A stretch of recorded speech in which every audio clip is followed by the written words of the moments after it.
Chapter 1392. Death. Qin Feiyong murmured. He raised his arm and punched. The terrifying power poured out, twisting the void. Boom. But in the end, he was no match for Zhuge Xingfeng. He was slapped down by Zhuge Xingfeng's claw and smashed into the mountains below. His arm was also lacerated. Blood and flesh flew everywhere. Qin Feiyong was dumbfounded. Ever since he ate the divine meat of the Lion King, he had never lost to anyone in the same realm in terms of physical strength. This was the first time. Eating the meat of a divine beast is just a... Zhuge Xingfeng stood in the sky and laughed. Then, he rushed toward Qin Feiyong with a monstrous aura. Beast transformation, blood dragon. Qin Feiyong's eyes flashed. Whoosh. The next moment, he slammed his palm on the ground and rushed up in an instant. Flaming battle chi appeared and gathered in his palm. You don't know what death is. Zhuge Xingfeng's face was full of contempt. The dragon claw whistled. Qin Feiyong spat out a mouthful of blood and smashed into the ground again. Dust flew everywhere. Furthermore, those sharp claws left a shocking wound on his body that was so deep that his bones could be seen. The purple-gold dragon blood gushed out like a small stream. However, to Qin Feiyong, these injuries were nothing at all. He stared at Zhuge Xingfeng with a trace of horror in his eyes. This was a divine art. Moreover, this beast form gave Zhuge Xingfeng a very strong defense and attack power. Qin Feiyong, is this all you've got? Be destroyed. Zhuge Xingfeng laughed wildly. The blood and qi in his body surged and turned into a blood-red wave. It carried the power to destroy the world and blasted toward Qin Feiyong. I was just testing the power of your divine art. Why are you so arrogant? Qin Feiyong suddenly stood up and smiled disdainfully. The life force contained in the fire of life and the purple-gold dragon blood was quickly healing his wounds. Boom. He raised his hand and waved it. A golden light surged out like a torrent and collided with the wave of blood. Immediately, the blood qi spun in the air and instantly engulfed Zhuge Xingfeng. Return formula. Give him a taste of his own medicine. Ah! Zhuge Xingfeng struggled and roared in the blood waves. His entire body was drenched in blood. The dragon's scales were completely shattered. Qin Feiyong sneered, how does it feel to be injured by your own moves? Don't celebrate too early. Zhuge Xingfeng roared. Following closely, a mighty divine aura rushed out from the blood waves. The blood wave instantly collapsed. Zhuge Xingfeng appeared in front of Qin Feiyong. Although he was covered in wounds, the murderous aura he exuded was no less than before. The first style of the blood dragon art, torrential blood waves. He waved his dragon claw, and a wave of blood that was even more terrifying than before appeared. It was like a sea of blood, rolling and surging above his head. The sky, earth, and void of the mountain behind the imperial palace were all dyed red at this moment. No deity art can threaten me. Qin Feiyong stood proudly in the air, showing his domineering aura. Is that so? If you continue to be so confident, I can guarantee that you will regret it in the end. Zhuge Xingfeng smiled ferociously. He raised his dragon claw high and pressed it down. The blood waves above his head poured down in torrents, crazily pouncing towards Qin Feiyong. The terrifying aura shrouded all directions. The earth suddenly trembled violently, and cracks spread out. However, Qin Feiyong was indifferent.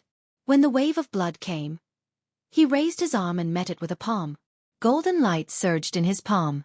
As long as he had the return formula, no matter what divine art the opponent used, it would become his trump card. Boom. There was no suspense. The wave of blood turned in the air and drowned Zhuge Xingfeng again. For a moment, Zhuge Xingfeng's shrill scream, his unwilling roar, resounded through the sky. Why did God give him such a divine art? I don't accept it. The second move of the blood dragon formula, rolling blood thunder. The wave of blood rolled crazily. Streaks of blood-red lightning swept out from the wave of blood, carrying a destructive aura, and continuously bombarded Qin Feiyong. It's useless. Qin Feiyong shook his head and suddenly stretched out his hand. Waves of golden light roared out. All the blood-red lightning was reflected back and entered Zhuge Xingfeng's body. In just a moment, Zhuge Xingfeng's beast body was full of holes and blood flowed out. Why is this happening? I am the #1 of the War God Temple. How can I be defeated by him? The third move, Blood Dragon. Zhuge Xingfeng had completely lost his mind. The blood qi in Xiao Chen's body and the battle qi in his qi si poured out without reservation, turning into a huge blood dragon that was several kilometers long. The blood dragon bared its fangs and brandished its claws as it charged at Qin Feiyong. I told you it's useless. Why don't you believe me? Qin Feiyong shook his head. Roar.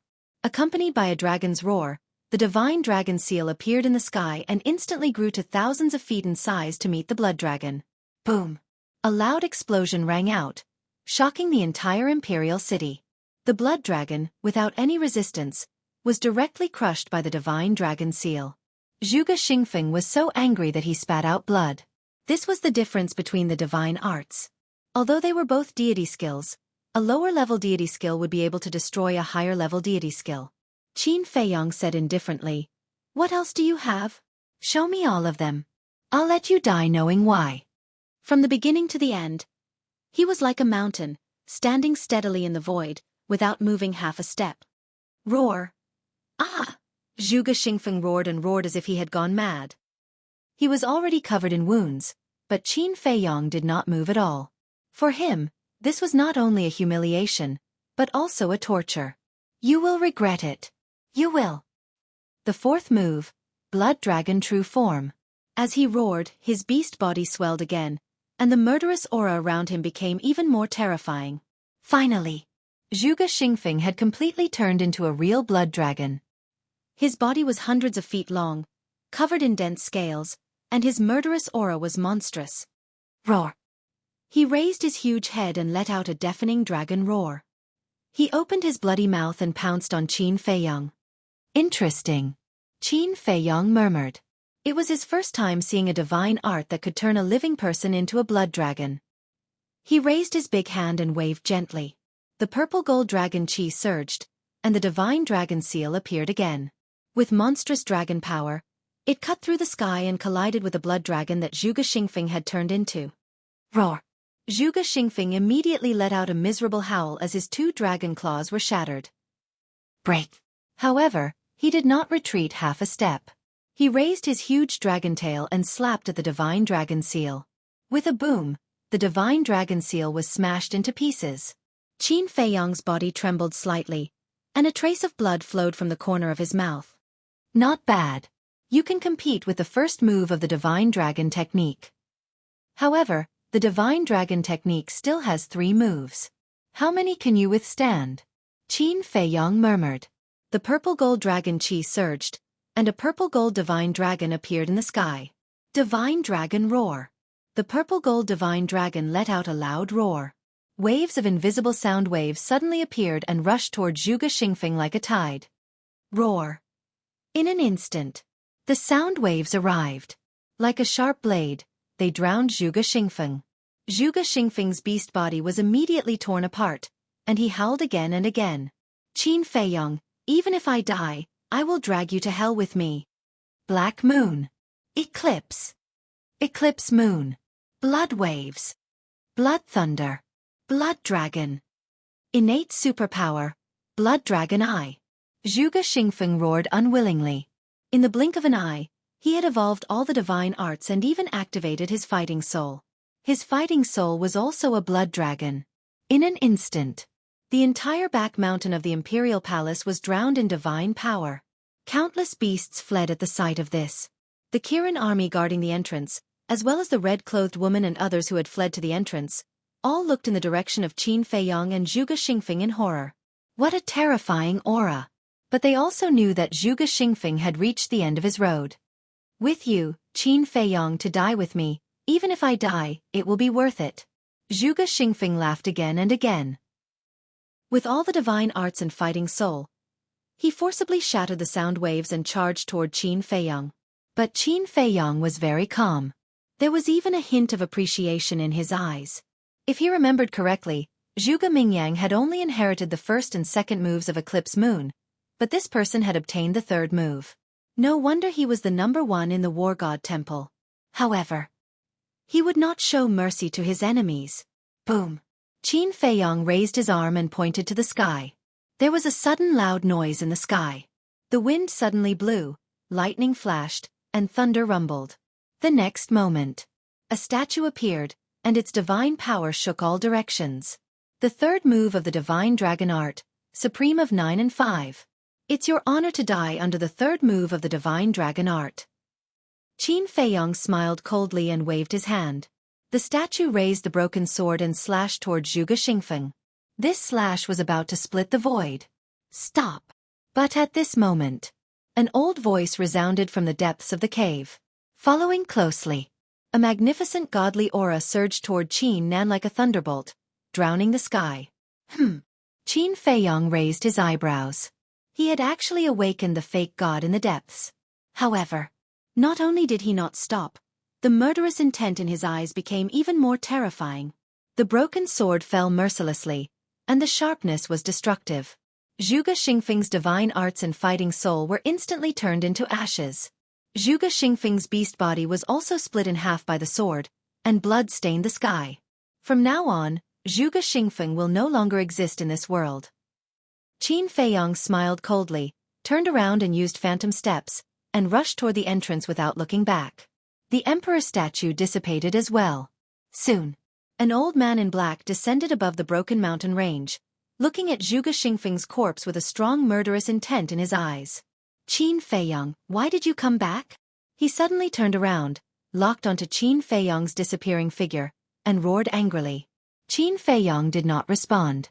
The appearance of the fake god was somewhat unexpected. Therefore, he had to hurry and meet up with the Thunder Leopard, Wang Yongfeng, and the others. Otherwise, everyone would be in danger. Chapter 1393.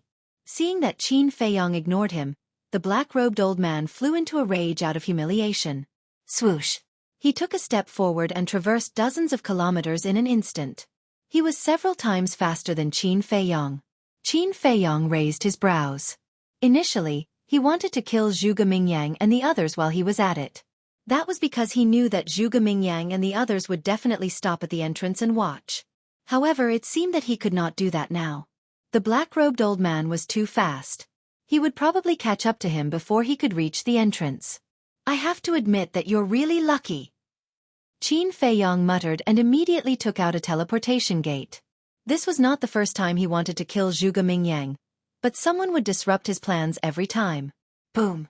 However, just as he was about to open the teleportation gate, a deafening sound suddenly came from the entrance. Ah! Following that, screams of pain and despair could be heard. Qin Feiyong was bewildered. The black-robed old man also looked at the entrance immediately with a cold glint in his eyes. It's Lei Bao and the others. The next moment, Qin Feiyong's face revealed a trace of pleasant surprise. He immediately opened the teleportation door and rushed in without looking back. That was right. At the entrance, he sensed the auras of Lei Bao, Wang Yongfeng, and the others. I won't give you another chance to escape. The black-robed old man retracted his gaze and looked at Qin Feiyong. He waved his hand and an invisible force surged towards the teleportation gate like a tide. It was extremely fast. In less than half a blink of an eye, the teleportation gate was smashed into pieces. At the same time that the teleportation gate shattered, Qin Feiyong also fell out of the void, and his entire body was dripping with blood. Qin Feiyong's expression was dark as water. He consumed a healing pill and turned to the black-robed old man. You're a member of the great Qin. Why are you helping the evildoer? The black-robed old man said, It's precisely because I'm a member of the great Qin that I won't allow you to be presumptuous in the capital. I'm presumptuous? Haha. Qin Feiyong threw his head back and laughed maniacally. Everything he had done was for great Qin's safety. But now, these people viewed him as an evil person. How pitiful. Stop struggling and obediently surrender. Wait for Lord Emperor Hong's punishment so that you won't suffer any more physical pain. The black-clothed old man advised. In your dreams. Qin Feiyong smiled coldly and said, One day, all of you will understand exactly who was right and who was wrong in all of this. Whoosh. Finished speaking. Qin Feiyong decisively entered the ancient castle and drove it towards the entrance at lightning speed. Stubborn. The black-robed old man's eyes turned cold as his divine sense spread out in all directions. In an instant, he immediately released his aura and pounced towards the ancient castle. But in the end, However, he was shocked to find that his false god's aura was unable to restrain the ancient castle. If it was in the past, the oppressive might of a semi-divinity realm cultivator would have been able to seal the ancient castle. But things were different now. The first seal of the ancient castle had been removed. Whether it was ability or power, it was far greater than before.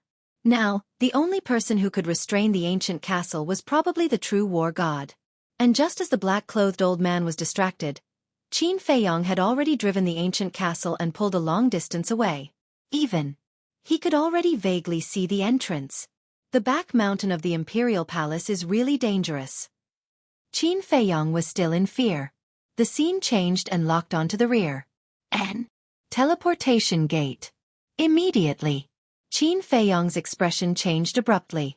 However, in the void behind him, there was no trace of the black-clothed old man, only a dissipating teleportation gate.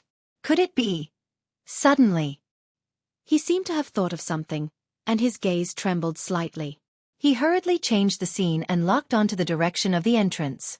However, because the distance was still a little far, he couldn't see it clearly. But his heart was uneasy. He suspected that the black-clothed old man had most likely opened the teleportation gate and went directly to the entrance. If that was the case, then Thunder Leopard, the three beasts, Wang Yongfeng and the others would be in big trouble. The distance between the ancient castle and the entrance was getting closer and closer. 5 or 6 breaths later. Finally, the situation at the entrance could be seen clearly. And when Qin Feiyong saw the situation at the entrance, his face suddenly became gloomy. Thunder Leopard, the three beasts, Wang Yongfeng and the others were indeed at the entrance. And the black-clothed old man was standing above their heads at this moment, his divine power surging and shaking in all directions. Moreover, everyone stood motionless in the void. Obviously, they were all imprisoned by the black-clothed old man's divine power. And the Kirin army guarding the entrance were all standing in the distance, cautiously vigilant. Qin Feiyong drove the ancient castle and stopped in the void not far from the black-clothed old man. His face was gloomy. The black-clothed old man scanned the void and said lightly, "If you don't want them to die, come out immediately." "Young master, don't come out. It doesn't matter if we die, but you must not fall into the hands of the imperial preceptor. Don't worry about us. Go quickly." Wang Yongfeng and the others roared. But before they finished speaking, Qin Feiyong appeared out of thin air. The black-clothed old man looked at Qin Feiyong and said, "As the rumors say, you are indeed a person who values friendship and righteousness, but sometimes, being too loyal will get you killed." Qin Feiyong ignored him and lowered his head to look down. On the ground below, there were corpses lying quietly, still bleeding. They were the group of people who were with Zhuge Xingfeng before. Qin Feiyong glanced at them one by one and raised his eyebrows slightly. He looked at Wang Yongfeng and the others and asked, "Where's Zhuge Mingyang? Why don't I see his body?" Everyone was stunned. Wang Yongfeng asked, "Didn't you kill him?" Qin Feiyong shook his head. Wang Yongfeng said, "When we came, we didn't see him either. We thought you had already killed him." Qin Feiyong raised his eyebrows. It seemed that Zhuge Mingyang had been escorted away in advance. "Qin Feiyong, do you think I don't exist?" The black-clothed old man was furious. How dare he talk about Zhuge Mingyang unscrupulously in front of him? What did that put him in? He was a fake god after all. Couldn't they show him some respect? Noisy. However, facing the black-clothed old man's anger, Qin Feiyong was not nervous at all. Instead, he shouted at the black-clothed old man ruthlessly. The black-clothed old man was dumbfounded. Was there something wrong with this kid? How dare he scold him? Did he know what kind of situation he was in now? The Kirin army was also dumbfounded. This guy's courage was indeed not for show. Qin Feiyong looked at the black-clothed old man and said indifferently, "Do you think I escaped into the castle because I was afraid of you? If not because you were afraid of me, then why?" The black-clothed old man frowned and asked, "It's because I don't want to kill you. After all, you're loyal to the great Qin. You're just being confused by the state preceptor." Qin Feiyong said. In fact, he was pretending to be calm. Because at this time, he couldn't show the slightest bit of guilt or panic. Otherwise, it would lead to a fatal disaster. "You don't want to kill me?" The black-clothed old man was petrified again. Was there something wrong with this kid's head? Is your memory that bad? It seems that I have to remind you. Who saved me not long ago in the central square? Qin Feiyong sneered. Hearing this, the black-clothed old man's eyes trembled. He quickly scanned the void, his eyes full of vigilance. You remember now, right? Although Elder Qin and Lu Xingchen are not here now, I still have 10 fake gods with me. They are hiding nearby now, watching you. As long as I give the order, the entire imperial palace will be destroyed in an instant. Now tell me, do I have the ability to kill you? Qin Feiyong sneered. The black-clothed old man's heart sank. Now that Emperor Hong and the state preceptor had gone to rescue the little prince, if Qin Feiyong started a massacre at this time, no one would be able to stop him.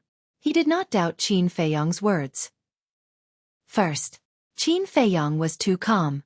Second, those 10 fake gods, he did see them with his own eyes, and he also heard them call Qin Feiyong young master. Wait, why did Qin Feiyong say that he was confused by the state preceptor? He looked at Qin Feiyong and asked, what do you mean by that sentence? Confused by the state preceptor? What did he confuse us about? Qin Feiyong's heart moved. He looked at the Kirin army and shouted, get lost immediately. Hearing that, without exception, all the Kirin army's faces suddenly changed, and they hurriedly turned around and fled. After they left, Qin Feiyong looked at the black-clothed old man again and said, if I told you that everything that Emperor Hong said in the central square today was a lie, would you believe it? The black-clothed old man said angrily, don't talk nonsense. Who is Emperor Hong? Would he lie to everyone? I knew you would have this reaction. But let me tell you, he was full of lies. I didn't kill the emperor. Because he didn't die at all. He's somewhere right now, enjoying himself. I didn't steal the imperial jade seal either. I snatched it from the emperor's hands in broad daylight. Also, old Qin and the commander of the Kirin army did not betray them, because they are the same as you, loyal to the great Qin. Qin Feiyong said. This? The black-clothed old man's face was stunned.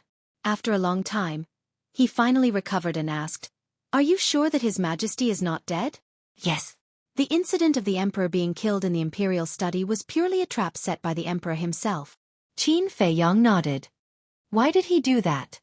Where is he now? The black-clothed old man frowned. I don't know why he did that. As for where he is, I don't want to talk too much. If you have the chance, you can ask old Qin and the commander of the Kirin army. They all know. Qin Feiyong said. The black-clothed old man's eyes showed a hint of struggle. He really didn't know whether he should believe Qin Feiyong's words or not.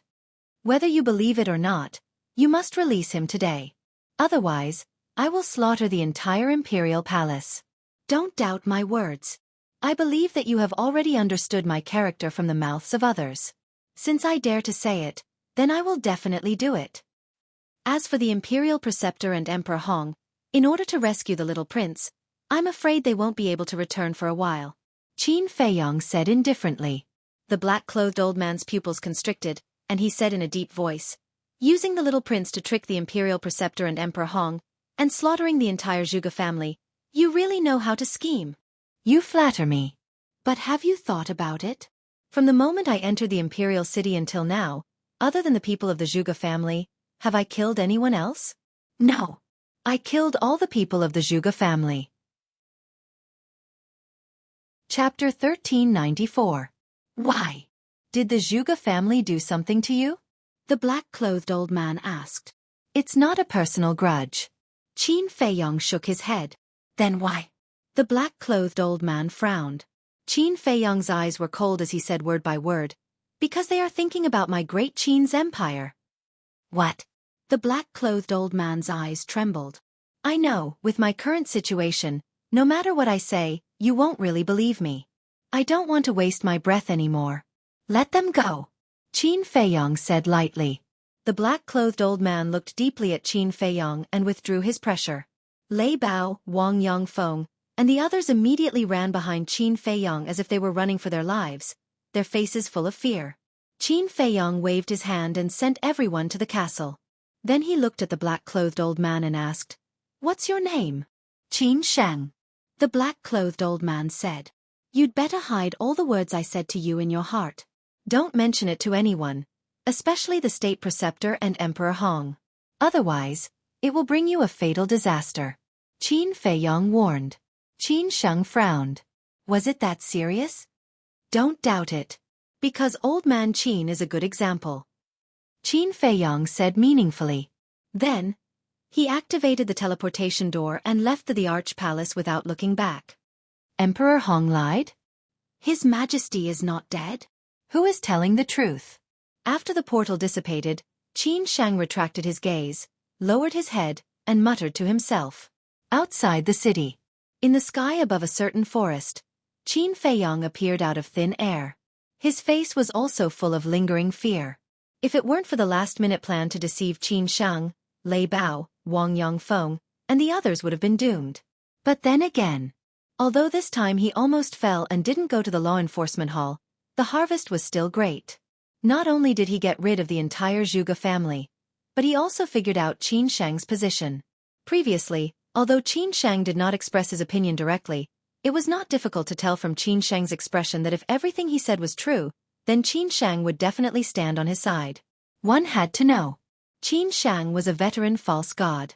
If he really became an ally, it would be of great help to him. Whoosh! Letting out a long breath, Qin Feiyong entered the castle. Looking at Lei Bao, Wang Yongfeng, and the others, he asked, "How was it?" Not a single survivor. The entire Xueqi manor has been razed to the ground. Furthermore, we also found a treasure vault in the Xueqi family, and obtained a large amount of wealth and medicinal herbs. They are all with Old Man Wang. Lei Bao snickered. Very good. Qin Feiyong nodded.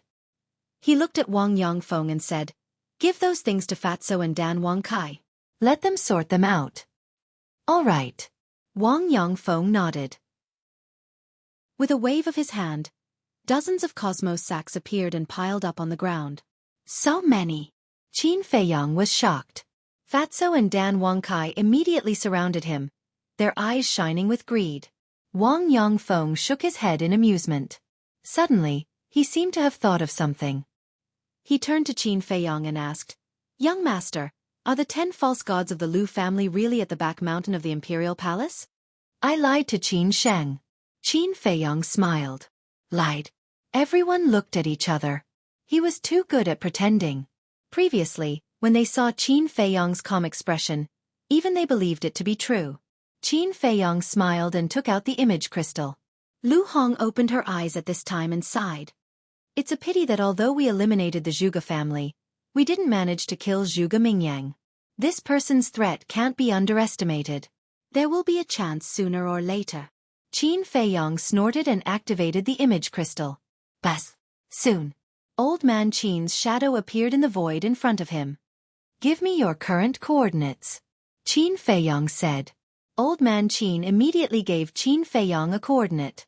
Qin Feiyong put away the image crystal, left the castle, opened the teleportation door, and arrived in the sky above a mountain.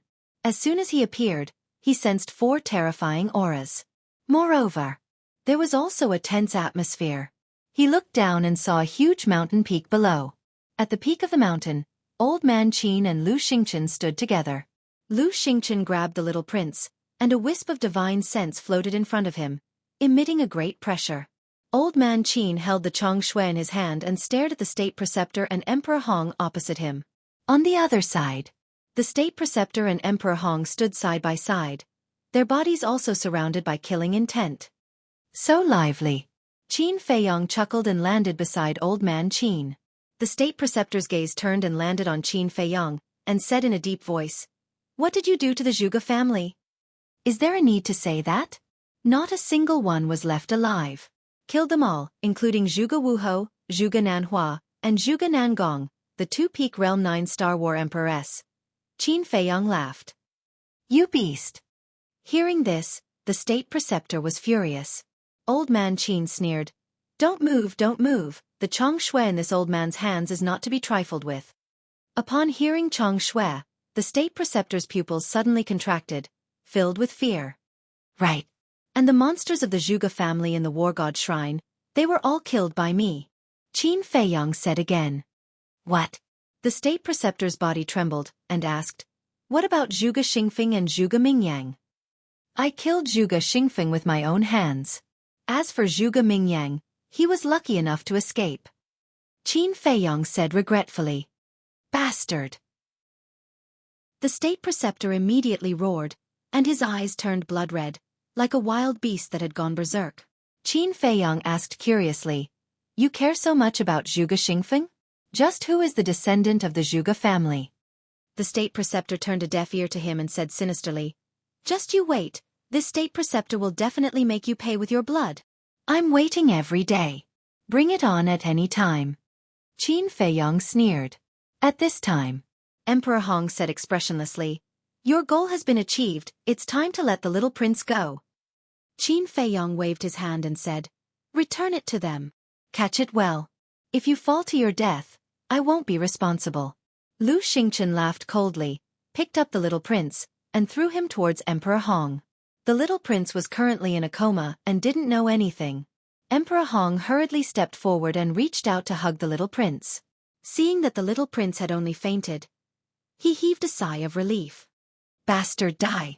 Just as Emperor Hong caught the little prince, the state preceptor suddenly exploded and slapped towards Qin Feiyong. Old Man Qin and Lu Xingchen looked at each other, a cold light flashing in their eyes. The power of the false god and consciousness immediately rushed towards Chang Xue.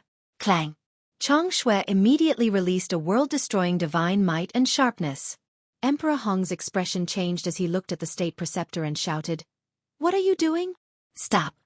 The state preceptor unwillingly stopped in his tracks. Emperor Hong waved his hand and a teleportation gate opened. He said gloomily, Go! With that, he stepped into the teleportation gate without looking back. The state preceptor did not move. He stared at Qin Feiyong, his old eyes filled with ferocity. If you want to fight, then fight. If you don't want to fight, then scram. What are you waiting for? Qin Feiyong looked at him provocatively. The state preceptor couldn't help but clench his fists tightly, making cracking sounds. His face was so gloomy that it was frightening. However, when he saw the Chang Xue in Old Man Qin's hands, a trace of fear crept into his eyes. He had already seen the power of Chang Xue when he fought with Ren Duxing last time. Even a divine artifact could be easily destroyed. If Old Man Qin and Old Man Qin really revived Chang Xue, even if he and Emperor Hong joined hands, they might not be a match. Emperor Hong stood in the teleportation gate and looked at Qin Feiyong and the other two. He looked impatiently at the state preceptor and shouted, I told you to leave, didn't you hear me? Boom! The state preceptor stomped on the ground, and the entire mountain instantly collapsed with a deafening sound. Thick smoke covered the sky. One day, your fate will be the same as this giant mountain. Perhaps, it will be even worse than this giant mountain. After leaving behind these harsh words, the state preceptor turned around and entered the teleportation gate. Soon, the two of them and the little prince disappeared from the sight of Qin Feiyong and the other two. How delightful! Lu Xingchen laughed loudly. Old Man Qin also laughed. After returning the Chang Xue to Qin Feiyong, he gave Qin Feiyong a thumbs up and praised, Well done. Now that the Zhuge family has been completely annihilated, the state preceptor has lost his left and right arms. In a short period of time, he definitely won't dare to stir up trouble again. No. Although the Zhuge family has been destroyed, there is still the Law Enforcement Hall. The people of the Law Enforcement Hall are all the confidants of the state preceptor. These people can't be underestimated.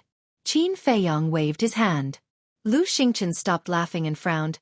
Then why didn't you get rid of them all just now? Qin Feiyong said helplessly, I also want to, but a fake god has awakened in the back mountain, so I have to give up. What bad luck. Lu Xingchen cursed in his heart. Old Man Qin glanced at Lu Xingchen and transmitted his voice to Qin Feiyong.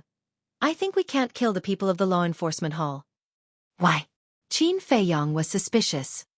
Although they are the confidants of the state preceptor, they are after all the people of the great Qin. As long as we get rid of the state preceptor, I believe that they will definitely turn over a new leaf. Old Man Qin said. Turn over a new leaf? Qin Feiyong murmured. The old man in front of him was still too benevolent and thought of everything as simple. However, he couldn't refute it face to face. Qin Feiyong looked at Lu Xingchen and asked, What are you going to do next? Now I definitely can't go back to the temple. Let's find a place to meditate and wait for the miracle to open. Lu Xingchen smiled and said, a light flashing in the depths of his eyes. Qin Feiyang's eyes flashed and said, "You want to go to the miracle so much. What exactly is there in the miracle that makes you envious? Who in this world doesn't want to go to the miracle? Aren't you also looking forward to it?" Lu Xingchen said. Qin Feiyang looked at him meaningfully and said, "Then let's part ways for the time being." Lu Xingchen smiled, looked at Old Man Qin and said with a smile, "Old Man Qin, this cooperation was very pleasant. I hope there will be a next time." Finished. Lu Xingchen flashed and disappeared without a trace. However, at this moment, in the sky above the imperial city, a loud sound suddenly exploded, like a thunderclap, deafening. Qin Feiyang and Old Man Qin froze and immediately raised their heads to look. Lu Xingchen, who had just disappeared, once again appeared beside the two of them, looking at the sky above the imperial city in surprise. At the same time, the state preceptor and Emperor Hong, who had just returned to the imperial palace, didn't have time to wake up the little prince. Hearing the loud sound in the sky, they immediately looked up.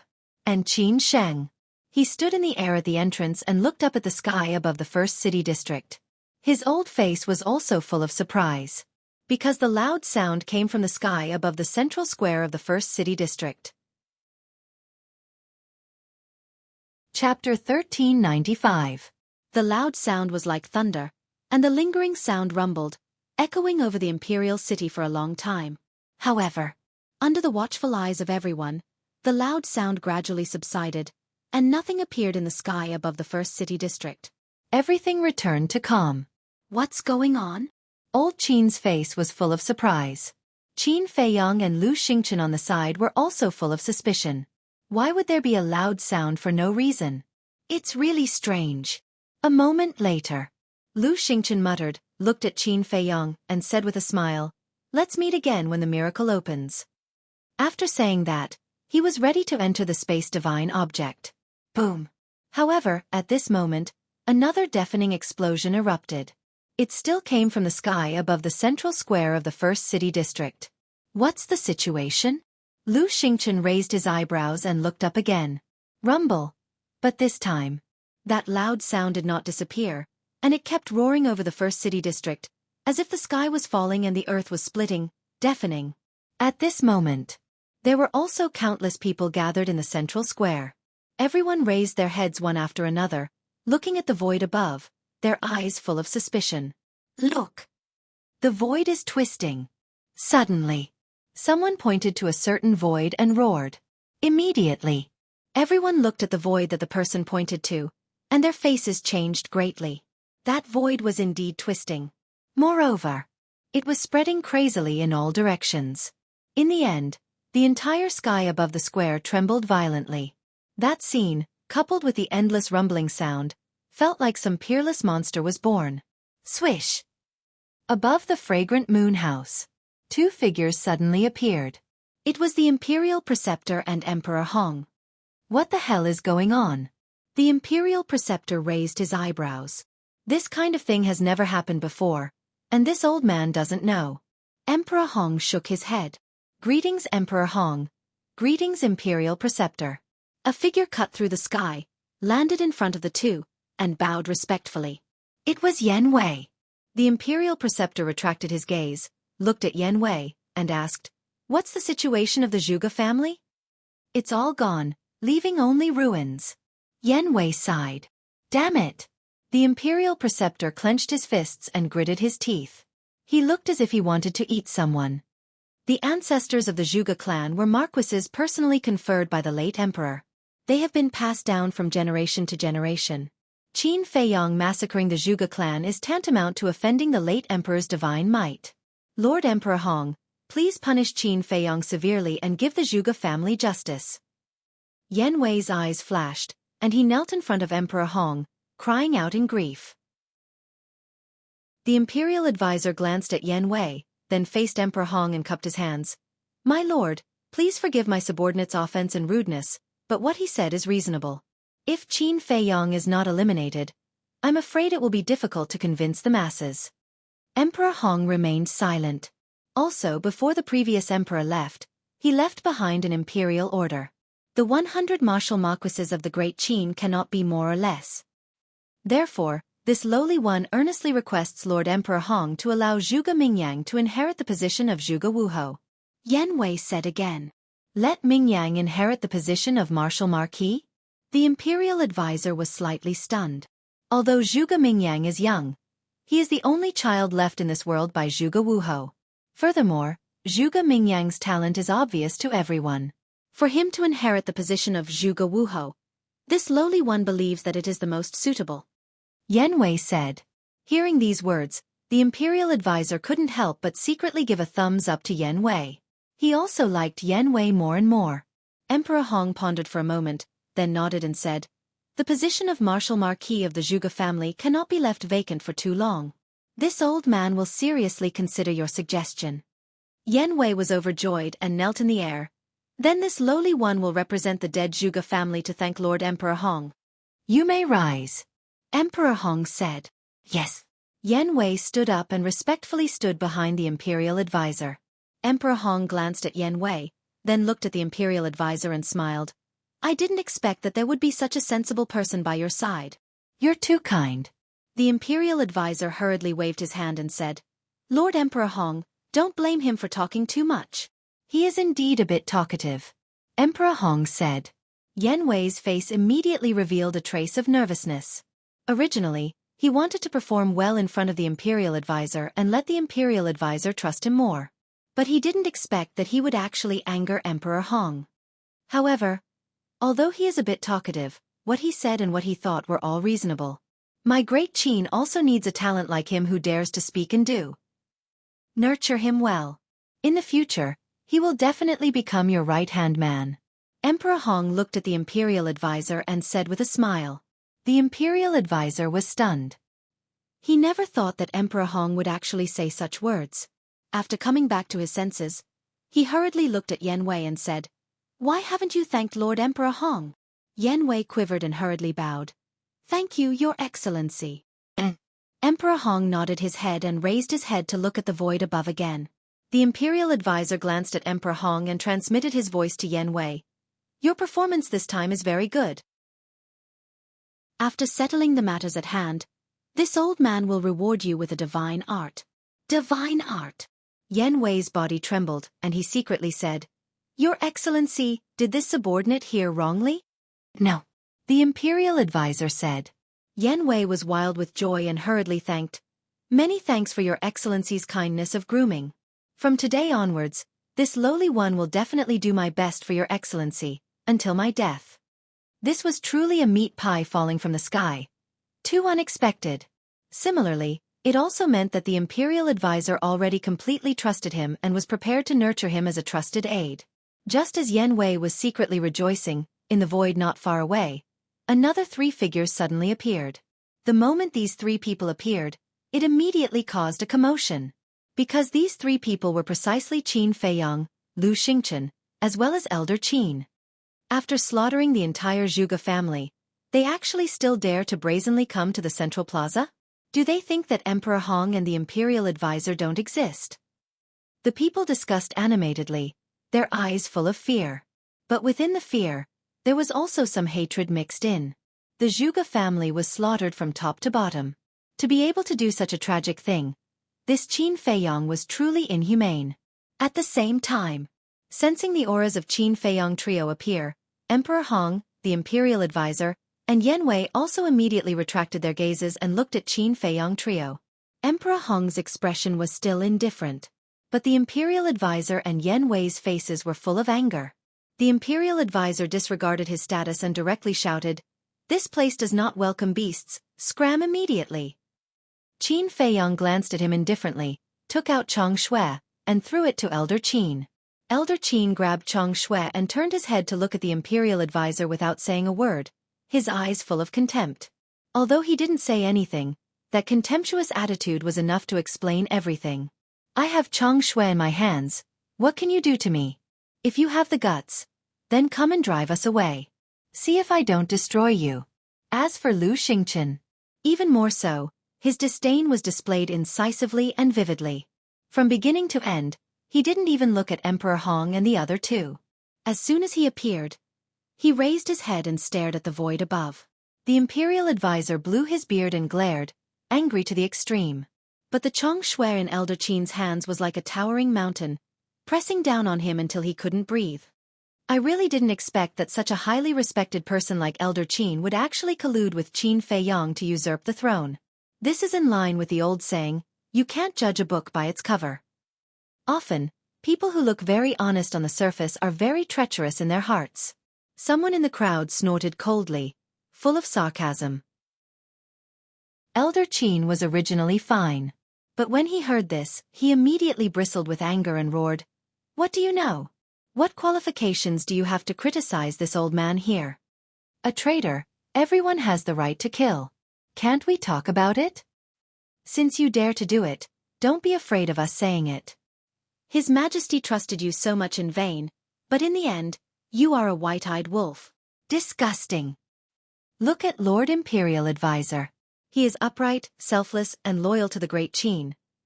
They are both pillars of the Great Qin. Why is the difference between you two so great?" The crowd began to clamor without restraint. Because with the Imperial Advisor and Emperor Hong holding down the fort, they were not afraid. Preposterous, preposterous. Elder Qin was so angry that he was about to vomit blood. A person who sincerely wanted the good of the Great Qin was reviled by others. A person who truly wanted to usurp the throne was praised by the people of the world. What kind of justice was this? The Imperial Advisor looked at all of this with a smug expression. "Old man, do you see that? This is a method. Although I lost a lot, I gained the hearts of the people. And you? Now you are like a rat crossing the street. Everyone is shouting to beat you up. Do you feel very sullen in your heart?" The Imperial Advisor sent a message to Elder Qin, his words full of sarcasm. Hearing this, Elder Qin stared at the Imperial Advisor, his body trembling. Puff! Finally! He was so angry that he spat out a mouthful of blood. And Qin Feiyang and Lu Xingchen were shocked. They hurriedly looked at Elder Qin and asked with concern, "Are you all right?" "I'm fine." Elder Qin waved his hand. Qin Feiyang looked at the Imperial Advisor and frowned. Then, he retracted his gaze and said to Elder Qin in a low voice, "Why do you have to be so serious? As long as you have a clear conscience, it's fine." "That's right. To argue with a group of ignorant people, aren't you looking for trouble?" Lu Xingchen shook his head helplessly. Looking at Qin Feiyang and Lu Xingchen's calm expressions, Elder Qin could not help but feel ashamed. He was an old antique who had lived for thousands of years, but his mentality could not keep up with the two little fellows. He was truly ashamed. It seems that this old man's state of mind still needs to be improved. Elder Qin smiled bitterly, wiped off the blood from the corner of his mouth, took a deep breath, and finally calmed down the anger in his heart. Qin Feiyang patted Elder Qin's shoulder, raised his head to look at the Imperial Advisor and Emperor Hong, and said indifferently, "What people do, the heavens are watching. Your despicable deeds will be exposed to the world sooner or later. At that time, I want to see how you will face the hundreds of millions of people of my Great Qin." Speaking of which, Qin Feiyang's gaze turned, only looking at Emperor Hong, and sneered, "Especially you, Lord Emperor Hong." The meaning behind his words was that as the son of the ancestor, Emperor Hong, it would be even more difficult to clean up the mess. Emperor Hong said indifferently, "Young people are full of vigor, but this old man wants to tell you something. Ginger is still spicier as it gets older." "Then I'll tell you something too. An old man should hide and enjoy life. Don't come out blindly, lest you end up with a bad ending." Qin Feiyang chuckled. "Arrogant. This bastard is too arrogant. He actually cursed his own great-grandfather like that. He still has no conscience, no humanity." Everyone was indignant. Chapter 1396. Seeing Emperor Hong's face darken, Qin Feiyang did not feel the slightest bit of guilt in his heart. Instead, he was extremely happy. He turned his head to look at Lu Xingchen and asked with a smile, "Is there something wrong with what I said?" Lu Xingchen crossed his arms across his chest, looked at Emperor Hong mockingly, and said, "Of course there's nothing wrong with it." Emperor Hong stared at the two of them, his face becoming more and more gloomy. Qin Feiyang and Lu Xingchen looked at each other, and then looked at Emperor Hong in unison, their eyes full of provocation. The atmosphere here gradually became solemn. "I can't help it. These two are too arrogant. If we don't kill them, the heavens will not tolerate it. In the crowd, a middle-aged man suddenly roared, carrying a monstrous emperor's might, and charged towards Qin Feiyong and Lu Xingchen. This person was wearing a pair of large black pants. His upper body was exposed, and he was filled with a wild aura. And his cultivation had reached the 9-star war emperor. Yes. Kill them, get rid of evil for the people. Among the crowd, 3 more people rushed out. They were also 9-star war emperor, wearing black robes. So many 9-star war emperor? Qin Feiyong was surprised. And these 4 people were all unfamiliar faces, and there were no signs on their bodies. Retreat! Almost at the same time, the Imperial Preceptor's roar rang out. And Qin Feiyong looked at the Imperial Preceptor and found that the Imperial Preceptor's face was anxious. Immediately, Qin Feiyong revealed a look of realization. Looking at these 4 people, they should be the Inner Hall's law enforcers. Since they were the Imperial Preceptor's confidants, then he would not be polite. Boom! He raised his hand and waved it. The first move of the ruins art, landslide, instantly appeared. With a terrifying divine might, it blasted towards the 4 people. You dare! The Imperial Preceptor was furious and was about to make a move. It's not your turn to interfere. But Elder Qin took a step forward and stood in front of the Imperial Preceptor. Killing intent surged in his eyes, and the Shui in his hand was also buzzing. The Imperial Preceptor immediately became vigilant. Ah! An invisible force arrived in an instant. Accompanied by a series of screams, the bodies of the 4 people were torn apart on the spot, and blood stained the sky. One had to know. Qin Feiyong had yet to deactivate the kill formula. His cultivation had reached the peak of the 9-star combat emperor realm. With the divine art, killing 4 ordinary 9-star combat emperors was as easy as drinking water. However, this scene caused the people below to no longer dare to utter a word. He actually dared to kill in front of the Imperial Advisor and Emperor Hong? Oh my god! Does this guy have any regard for the law? Who dares to be noisy? Qin Feiyong's blood-red hair fluttered in the wind. His killing intent soared to the heavens as he coldly swept his gaze over the crowd. No one dared to look him in the eye, not even daring to breathe loudly. A moment later, Qin Feiyong finally withdrew his gaze. His big hand made a grabbing motion in the air, and the 4 people's Chenkuan bags flew up into the air and fell into his hand. In these 4 Chenkuan bags, he really did find the identity medallion of an inner court law enforcer. Qin Feiyong grinned and looked up at the state preceptor. He chuckled and said, "Sorry, I accidentally killed another 4 of your subordinates." Faced with such a blatant provocation, the state preceptor almost went mad. All of a sudden, he turned his head to look at Emperor Hong and said in a deep voice, "Your Excellency, we really can't let him continue to be so arrogant. Otherwise, the world will definitely talk behind our backs. Our great Qin Empire is incompetent." Emperor Hong looked at Qin Feiyong gloomily. He suddenly rushed into the clouds and looked down at Qin Feiyong and the other 2. He said word by word, "Come up and fight with this old man." Killing intent flashed in the state preceptor's eyes as he also rushed to Emperor Hong's side. Looking at the indifferent Qin Feiyong and the other 2, he laughed sinisterly. "It's finally as you wish. What are you still hesitating for? You want to fight? All right. This old man will accompany you." Elder Qin took a step forward. His entire body emitted a monstrous aura as he walked up to the peak of the clouds step by step. We've finally started the battle. The people below were all looking forward to it. Clang! However, right at this moment, in the sky above the plaza, a loud sound of metal colliding suddenly exploded. This loud sound was several times louder than the previous rumbling sound. Moreover, it carried an extremely strong penetrating force. Those below the 9-star war emperor had their eardrums torn apart on the spot as blood spurted out. Everyone was shocked. Just what was the birth of this thing? It was actually so terrifying.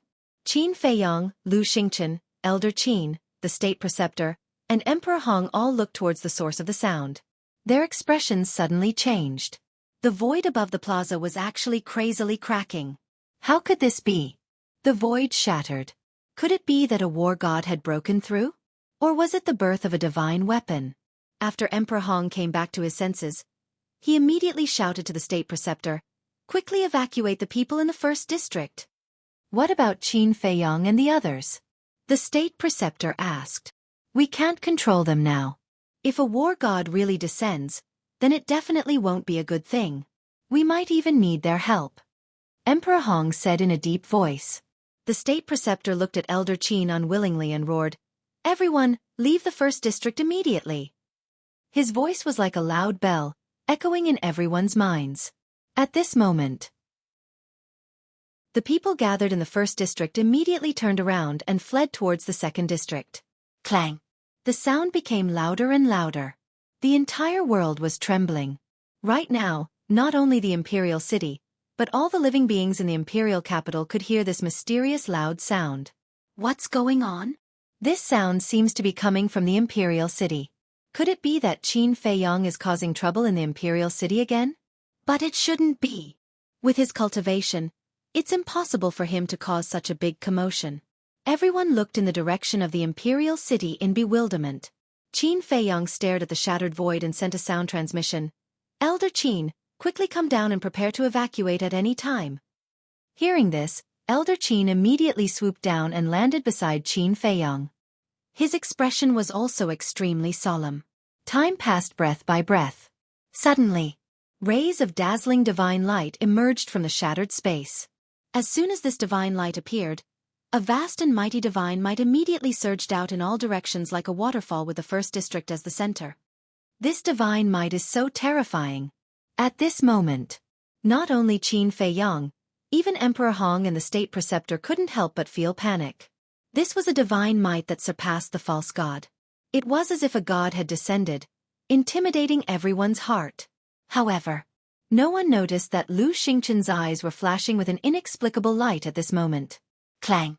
That loud sound once again exploded, shaking the heavens and earth.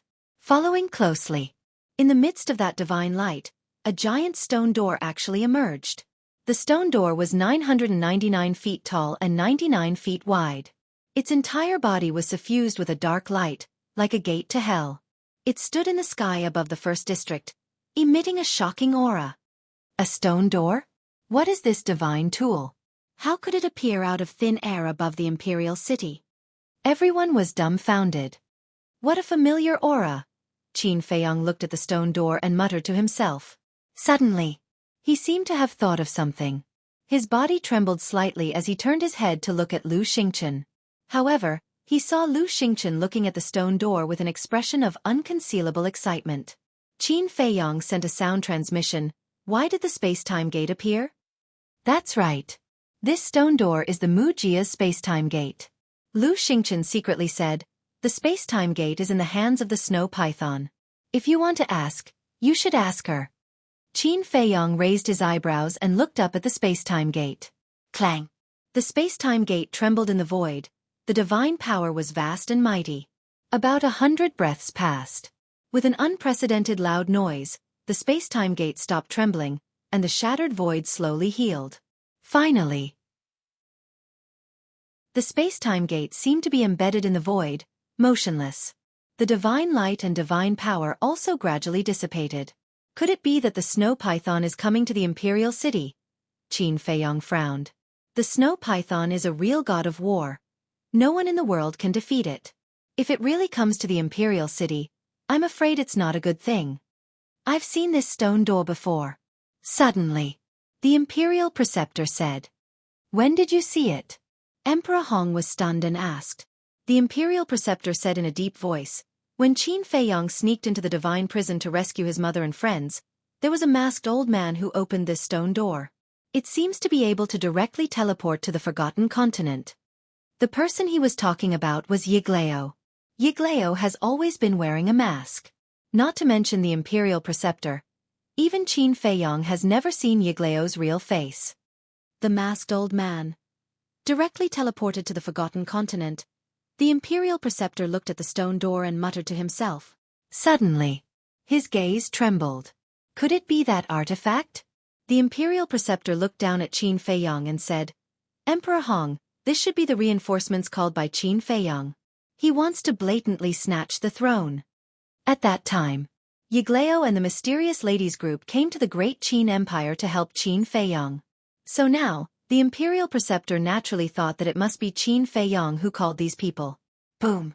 And before the Imperial Preceptor's voice fell, the space-time gate slowly opened with a thunderous sound. It's open. Everyone looked at the stone door nervously. Especially the Imperial Preceptor. His head was already dripping with sweat. Qin Feiyong already had old Qin, Lu Xingchen, and the 10 fake gods that appeared not long ago. If the people behind the stone door were really Qin Feiyong's helpers, then today would be his end. Boom. When the space-time gate opened a gap, an astonishing aura suddenly rolled out from the gap like a tide. This is the aura of the snow python. Qin Feiyong's gaze trembled. Having known the snow python for so many years, he could recognize the aura of the snow python without seeing it in person. What followed was a head full of doubts. What did the snow python come to the Imperial City for? Rumble. The gap in the space-time gate became bigger and bigger. Finally, Qin Feiyong saw the silhouette of the snow python. At this moment, her body was only a meter long. Although her aura was astonishing, she did not release any divine power. She floated behind the space-time gate. Her long and narrow eyes revealed a ruthless indifference. How could it be her? When the Imperial Preceptor saw the snow python, his face suddenly turned pale. He still remembered the incident that happened in the Central Divine Kingdom. At that time, he was preparing to kill Qin Feiyong, but this snow python suddenly appeared and directly suppressed him and sent him back to the great Qin Empire. And with his false god cultivation, he could not resist at all. So he knew very well how terrifying the snow python's strength was. This was an existence that he absolutely could not provoke. However, except for Qin Feiyong and a few others, the others had never seen the snow python before and their eyes were filled with curiosity. Because this situation was greatly beyond their expectations. Chapter 1397. Boom. A moment later. Under everyone's gaze, the gate of time and space finally opened completely. The snow python's figure flashed and landed in the sky above the Imperial City. Greetings, Senior. Qin Feiyong took a deep breath, suppressed the uneasiness in his heart, and bowed to the snow python. And what's going on? The fearless Qin Feiyong is actually so respectful to it. Everyone was surprised. But then, another scene that made them even more surprised appeared. Greetings, Senior. Greetings, Lord. Old Qin, Emperor Hong, and the State Preceptor, these 3 pseudo-god level existences, actually all bowed down. Including Lu Xingchen. Everyone's hearts were in turmoil. Not only was Qin Feiyong so respectful, even the State Preceptor and the others were the same. Just what was the origin of this snow python? The snow python looked down at everyone from above. Finally, her gaze fell on Qin Feiyong, a trace of disdain crawling up her cold eyes, and said, "You are indeed a fiend. No matter where you go, it will not be peaceful." Qin Feiyong's face twitched. In public, can't you leave him some face? However, he faintly discovered that the snow python was a little different from before, but he couldn't tell what was different. Emperor Hong glanced at Qin Feiyong, looked at the snow python and cupped his hands. "May I ask, what is the purpose of your visit to my great Qin?" The snow python looked at the Emperor Hong, and said indifferently, "The miracle has appeared in advance." What? Qin Feiyong's gaze trembled. Lu Xingchen's eyes also immediately emitted a scorching light.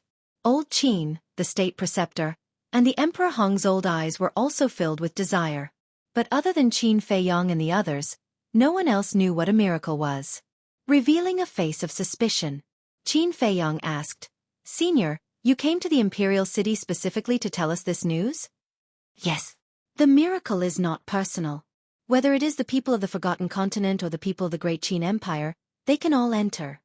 So, in order to make it easier for you to enter the Divine Ruins, I have specially created a passage to the Central Divine Kingdom using the space-time gate.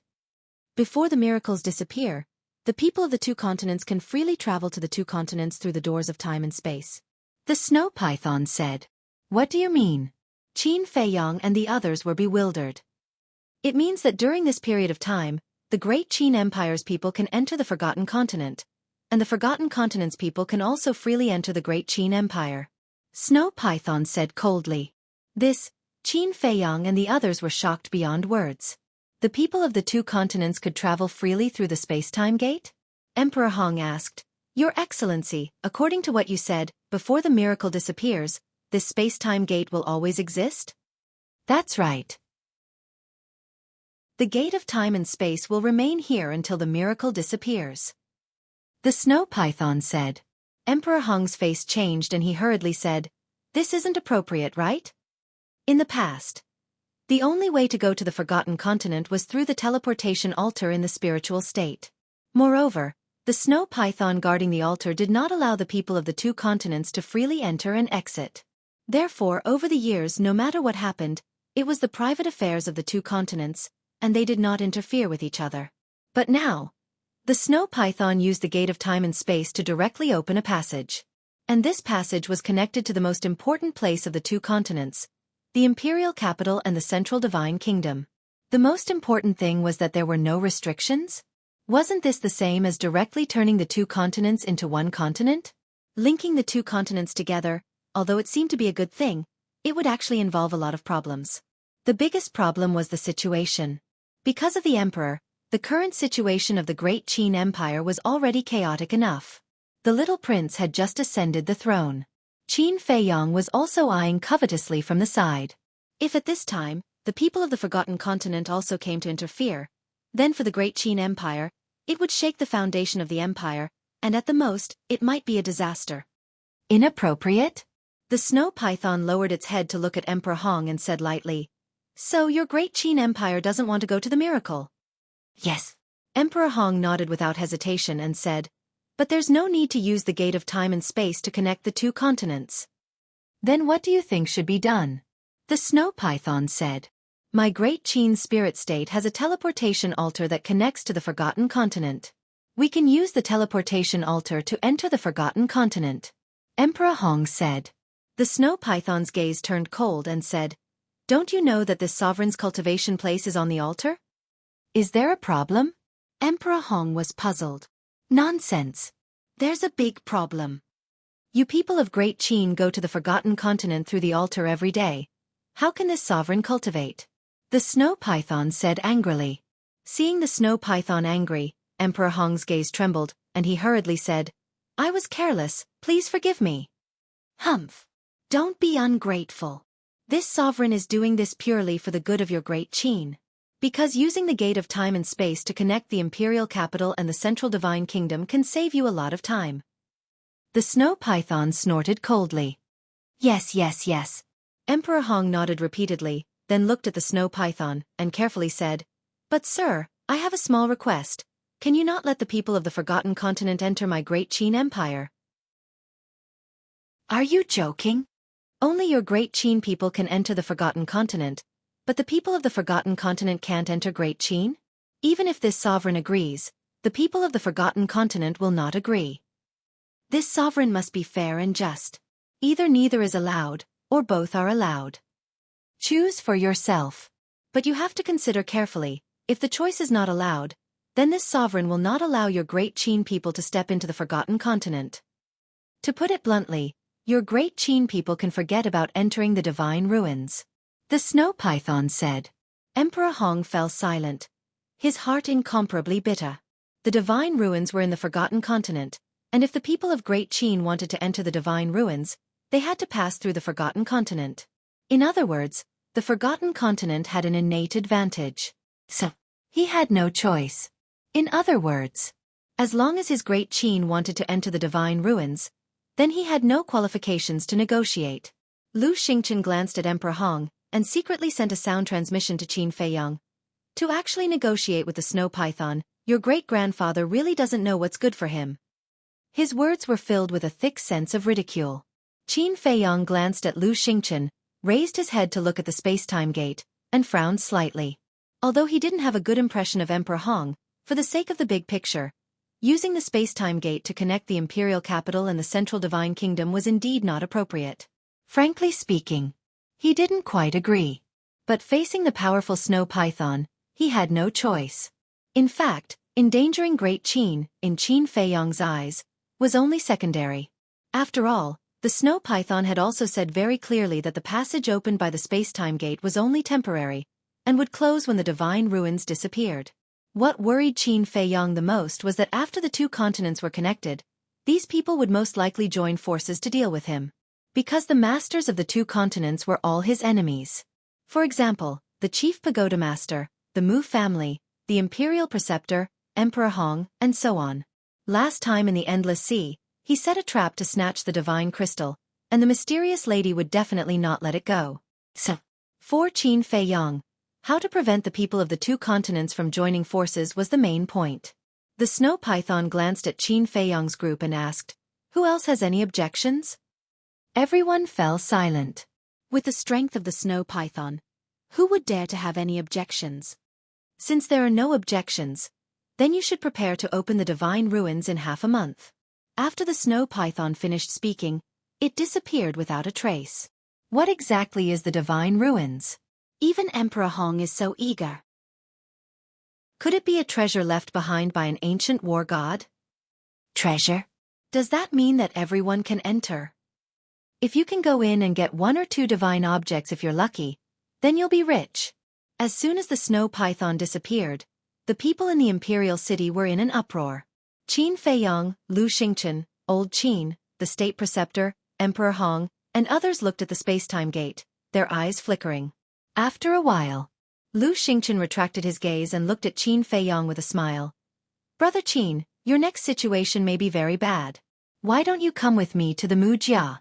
Although the Mu Jia may not be able to protect you, at least there's a way out." Go to the Mu Jia? Qin Feiyang was taken aback and glanced at Lu Xingchen. Looking at Lu Xingchen's sincerity, Qin Feiyang held back his laughter and said, "Forget it, I'm afraid I'll die faster if I go to the Mu Jia with you." Lu Xingchen was stunned and shook his head helplessly. "It seems that Brother Qin still doesn't believe me." "It's not that I don't believe you, it's because there are some things that you don't know yet.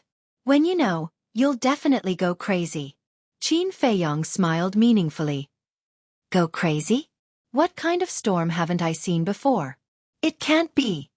Lu Xingchen frowned. "When you go to the Mu Jia, you'll know." Qin Feiyang smiled faintly and immediately opened a portal, ready to leave. "Qin Feiyang, come out and die for this old man." However, at this moment, an angry roar full of killing intent came from the Forgotten Continent. Following closely, an old man in white rushed out of the space-time gate like lightning and landed in the sky above the city. "You came just in time," Qin Feiyang murmured. Without looking up, just by listening to the voice, he knew that it was Wang Yuer's grandfather, Wang Su. "Qin Feiyang, if you have the guts, don't run away today." After Wang Su appeared, another old man appeared. He wore a mask and stood next to Wang Su. He glanced down at the imperial city, his killing intent soaring to the heavens. "Another old acquaintance has come," Qin Feiyang murmured. This voice belonged to the Mu Jia's white-robed old man, Mu Chongyun. "What's going on?" People looked at Wang Su and Mu Chongyun, their faces full of surprise. The portal had just opened, and someone from the Forgotten Continent came to find trouble with Qin Feiyang? When did he go to the Forgotten Continent? There were many people in the imperial city, such as the civilians, in fact, didn't know that Qin Feiyang was in the Forgotten Continent a few years ago. Naturally, they didn't know what Qin Feiyang did in the Forgotten Continent. But the imperial tutor. He looked at Wang Su and Mu Chongyun. His eyes couldn't help but flicker. As for Qin Feiyang, he didn't pay attention to Wang Su and Wang Yu and directly entered the teleportation gate. "Don't even think about leaving." Chapter 1398. Old man Qin raised his eyebrows and looked at Mu Zhongyun, coldly snorting. "My great Qin will not allow you people from the Forgotten Continent to be presumptuous." Boom! Divine power surged out, roaring towards Mu Zhongyun. False god. Mu Zhongyun was stunned. But then, a hint of disdain climbed up the corner of his mouth. With a flick of his sleeve, the mighty divine power rolled in all directions, and old man Qin immediately spat out a mouthful of blood. "What? Peak false god realm!" Old man Qin exclaimed, his face pale. "Peak false god realm? What's going on? There's actually a peak false god realm who came to find trouble with Qin Feiyang?" Hearing old man Qin's exclamation, everyone's faces were full of horror. "Old man Qin, ignore them, follow me." Qin Feiyang's voice came from the teleportation gate. Old man Qin glanced at Mu Zhongyun gloomily, turned around, and rushed into the teleportation gate. Little bastard, I will make you pay the price today. Mu Zhongyun's face was ferocious, and his whole body was like a comet, crashing into the teleportation gate. Qin Feiyang, a man, don't be a coward. Wang Su also roared and rushed towards the teleportation gate. What do you want to do? However, at this moment, Lu Xingchen took a step forward, blocking in front of Mu Zhongyun. Get lost. Mu Zhongyun didn't even look and directly shouted. Lu Xingchen was taken aback. His face darkened as he asked, "Say that again?" His eyes were filled with a cold light. Mu Zhongyun was stunned, looking at Lu Xingchen. A trace of surprise climbed up on his face. You are? Yes, it's me. Lu Xingchen said expressionlessly. Mu Zhongyun's body trembled, and he hurriedly bowed. Greetings. But before he could finish his words, Lu Xingchen stretched out his hand to stop Mu Zhongyun. Take me to the Forgotten Continent. But Mu Zhongyun was about to talk about how Qin Feiyang had gone to the Forgotten Continent to set up a trap for the Mu family. But Lu Xingchen's gaze turned cold as he shouted, "Do you need me to repeat myself?" Mu Zhongyun's neck shrank. He could only suppress the anger in his heart. He took Lu Xingchen and flew towards the space-time gate. Looking at the space-time gate, the anger in Mu Zhongyun's heart was uncontrollable. The gate of time and space originally belonged to the Mu family. But now, it was shared by everyone. He was unwilling to accept this. At the same time, Lu Xingchen looked at the gate of time and space as he passed through it. A hint of hostility flashed in his eyes. However, without any hesitation, he followed behind Mu Zhongyun and quickly disappeared in the direction of the Fire Phoenix mountain range.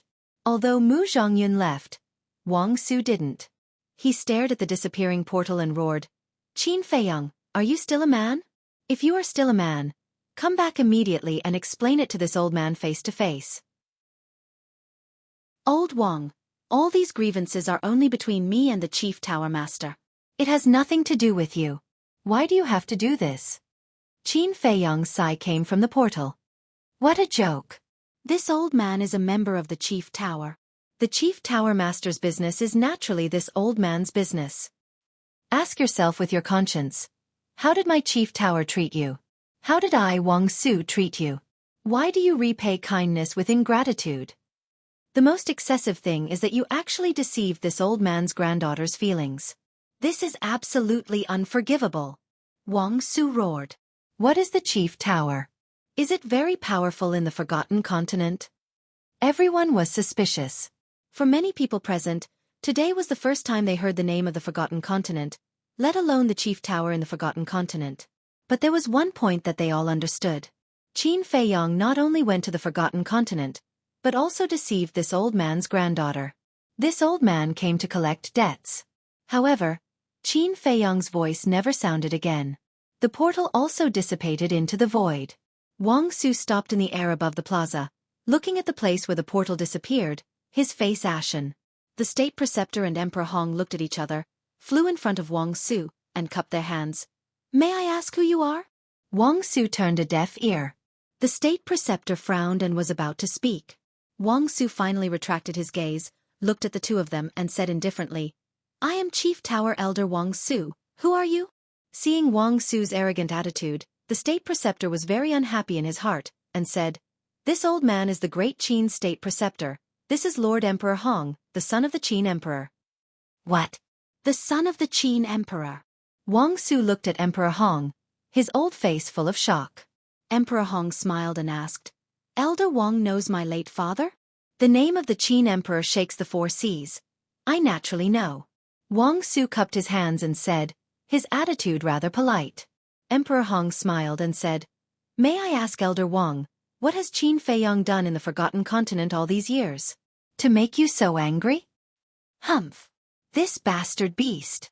Wang Su snorted coldly, looked at Emperor Hong and said, Since you are the son of the Qin Emperor, then you should also be Qin Feiyang's elder. When you have time, discipline him properly, so as to not bring a calamity to your great Qin in the future. Finished. Wang Su then soared into the air, disappearing into the gate of time and space. The State Preceptor sneered. Lord Emperor Hong, did you see that? This is Qin Feiyang. No matter where he goes, He is a rat crossing the street, everyone wants to kill him. Emperor Hong glanced at the state preceptor, and also flew up into the sky, standing in front of the gate of time and space. The gate of time and space that was connected was like a large open door. Standing at the door, one could clearly see the situation on both sides. And opposite the gate of time and space was the main tower's Pill Tower Plaza. At this moment, the Pill Tower Plaza was also packed with people.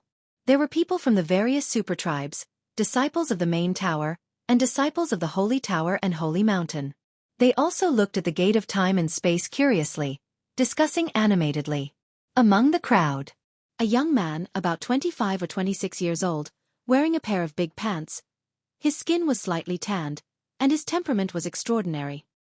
He looked at the gate of time and space and said, "Tell me, how is the young master doing in the great Qin Empire?" That's right. This person was Wang Zicheng. Next to Wang Zicheng, there were 7 young men and women.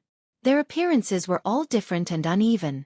But without exception, whether it was their aura or temperament, they were all very outstanding. Standing in the crowd, like a crane in a flock of chickens, it was hard not to notice. They were the Black Monkey, Dead Face, Big Barbarian Bull, Ice Queen, Ghost Queen, and the Xueqi brothers.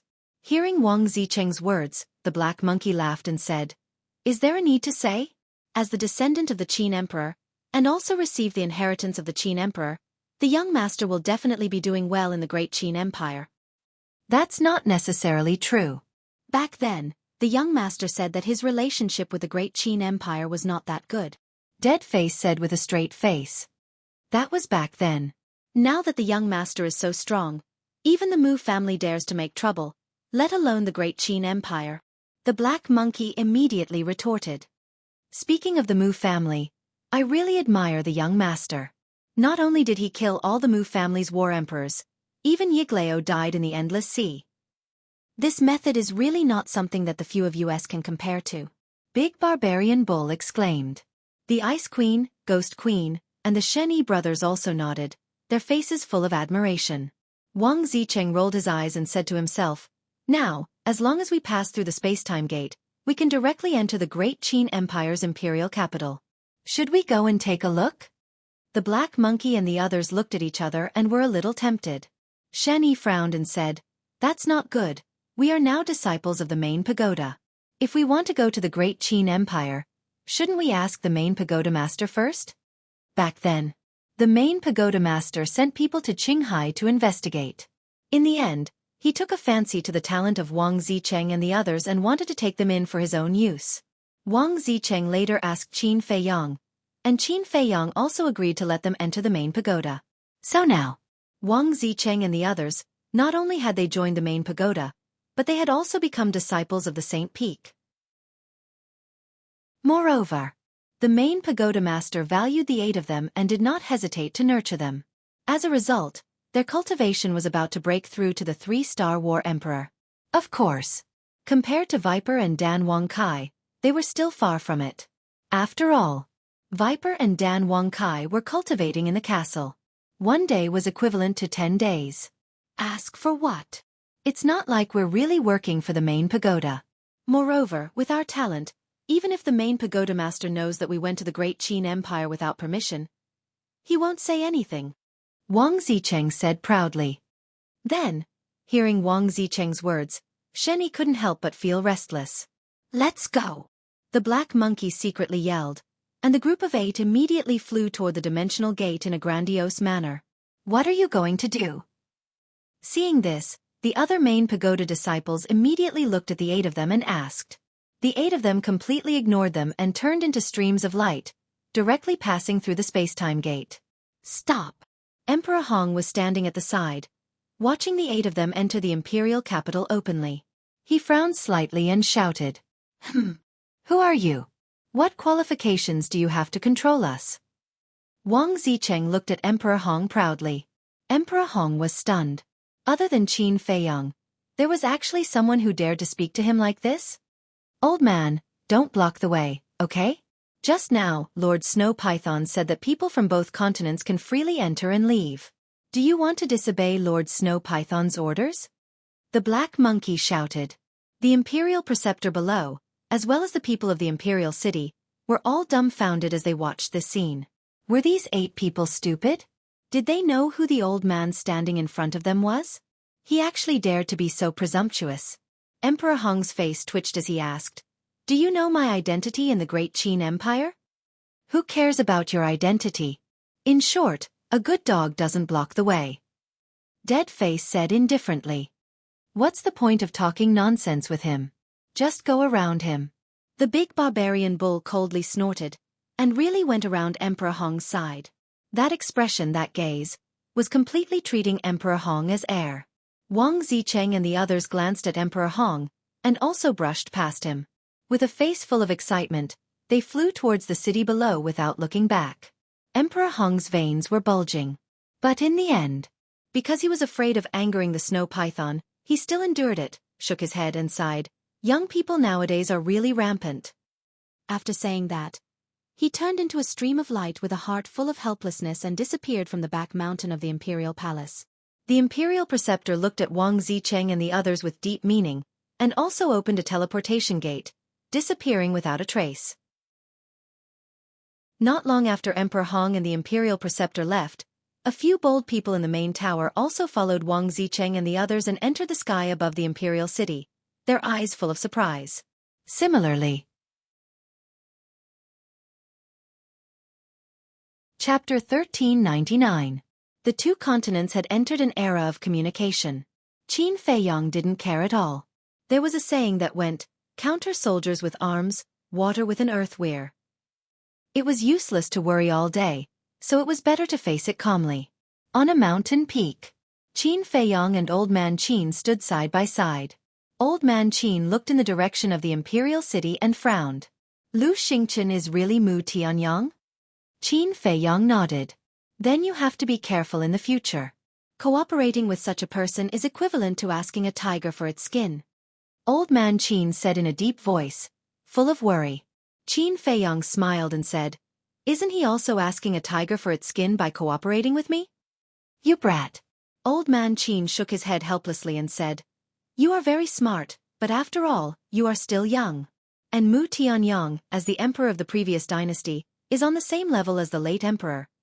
Without waiting for Old Man Qin to finish, Qin Feiyang said, "But in the end, didn't he still lose to the ancestor?"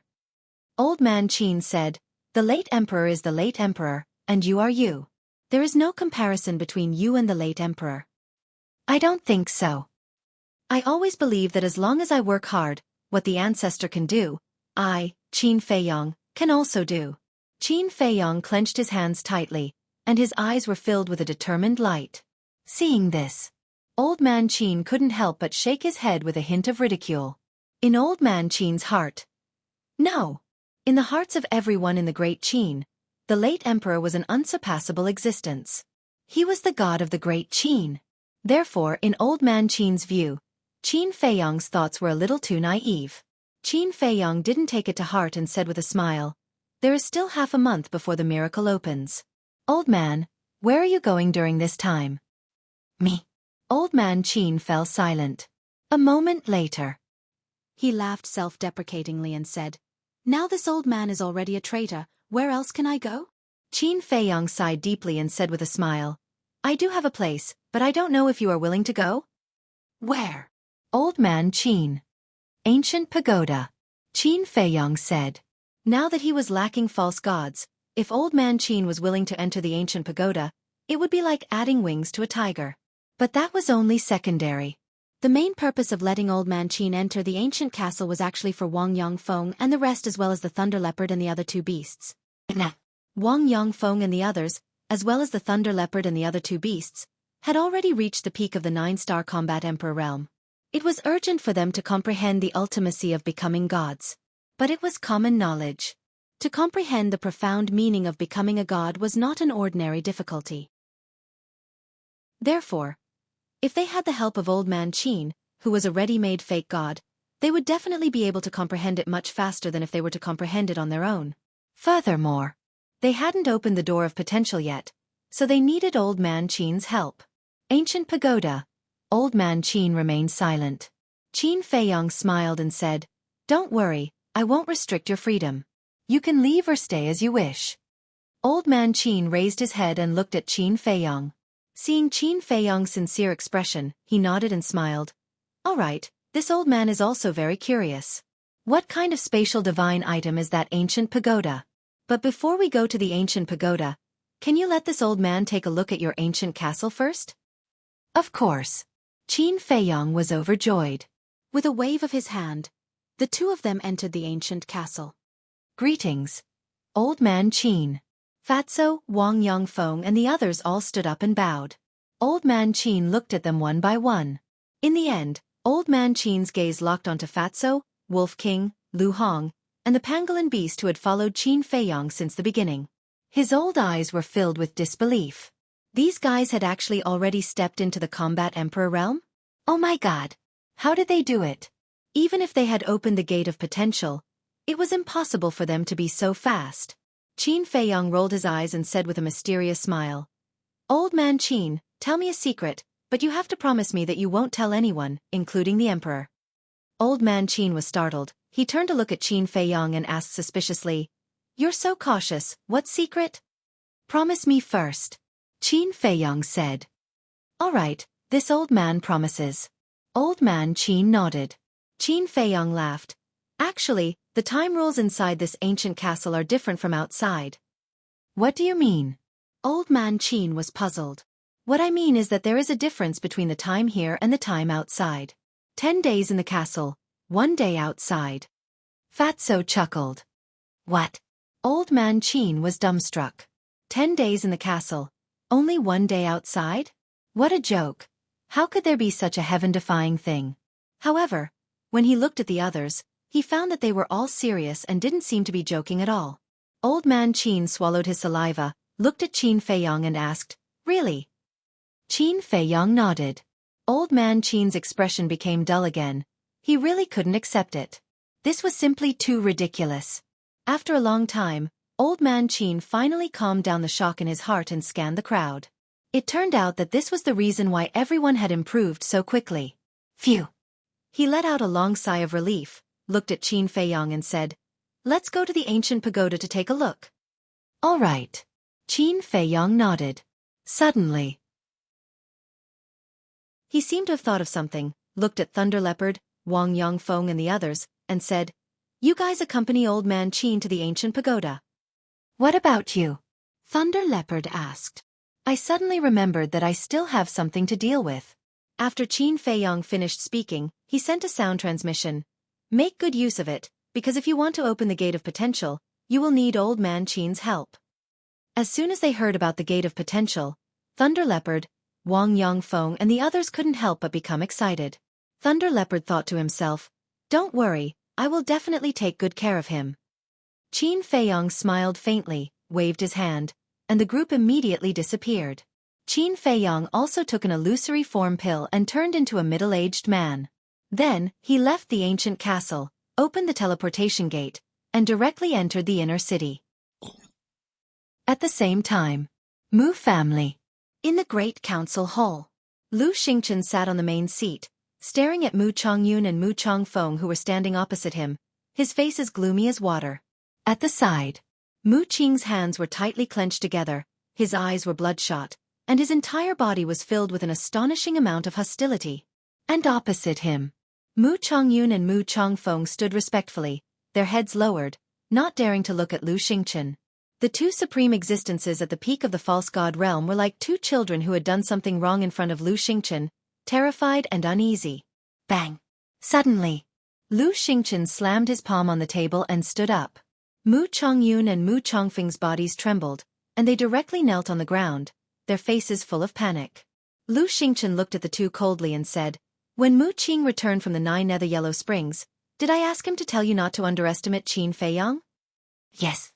The two nodded repeatedly. Then tell me now, what exactly are you doing? The current patriarch has fallen into the hands of the main tower. The combat emperors in the family were all killed.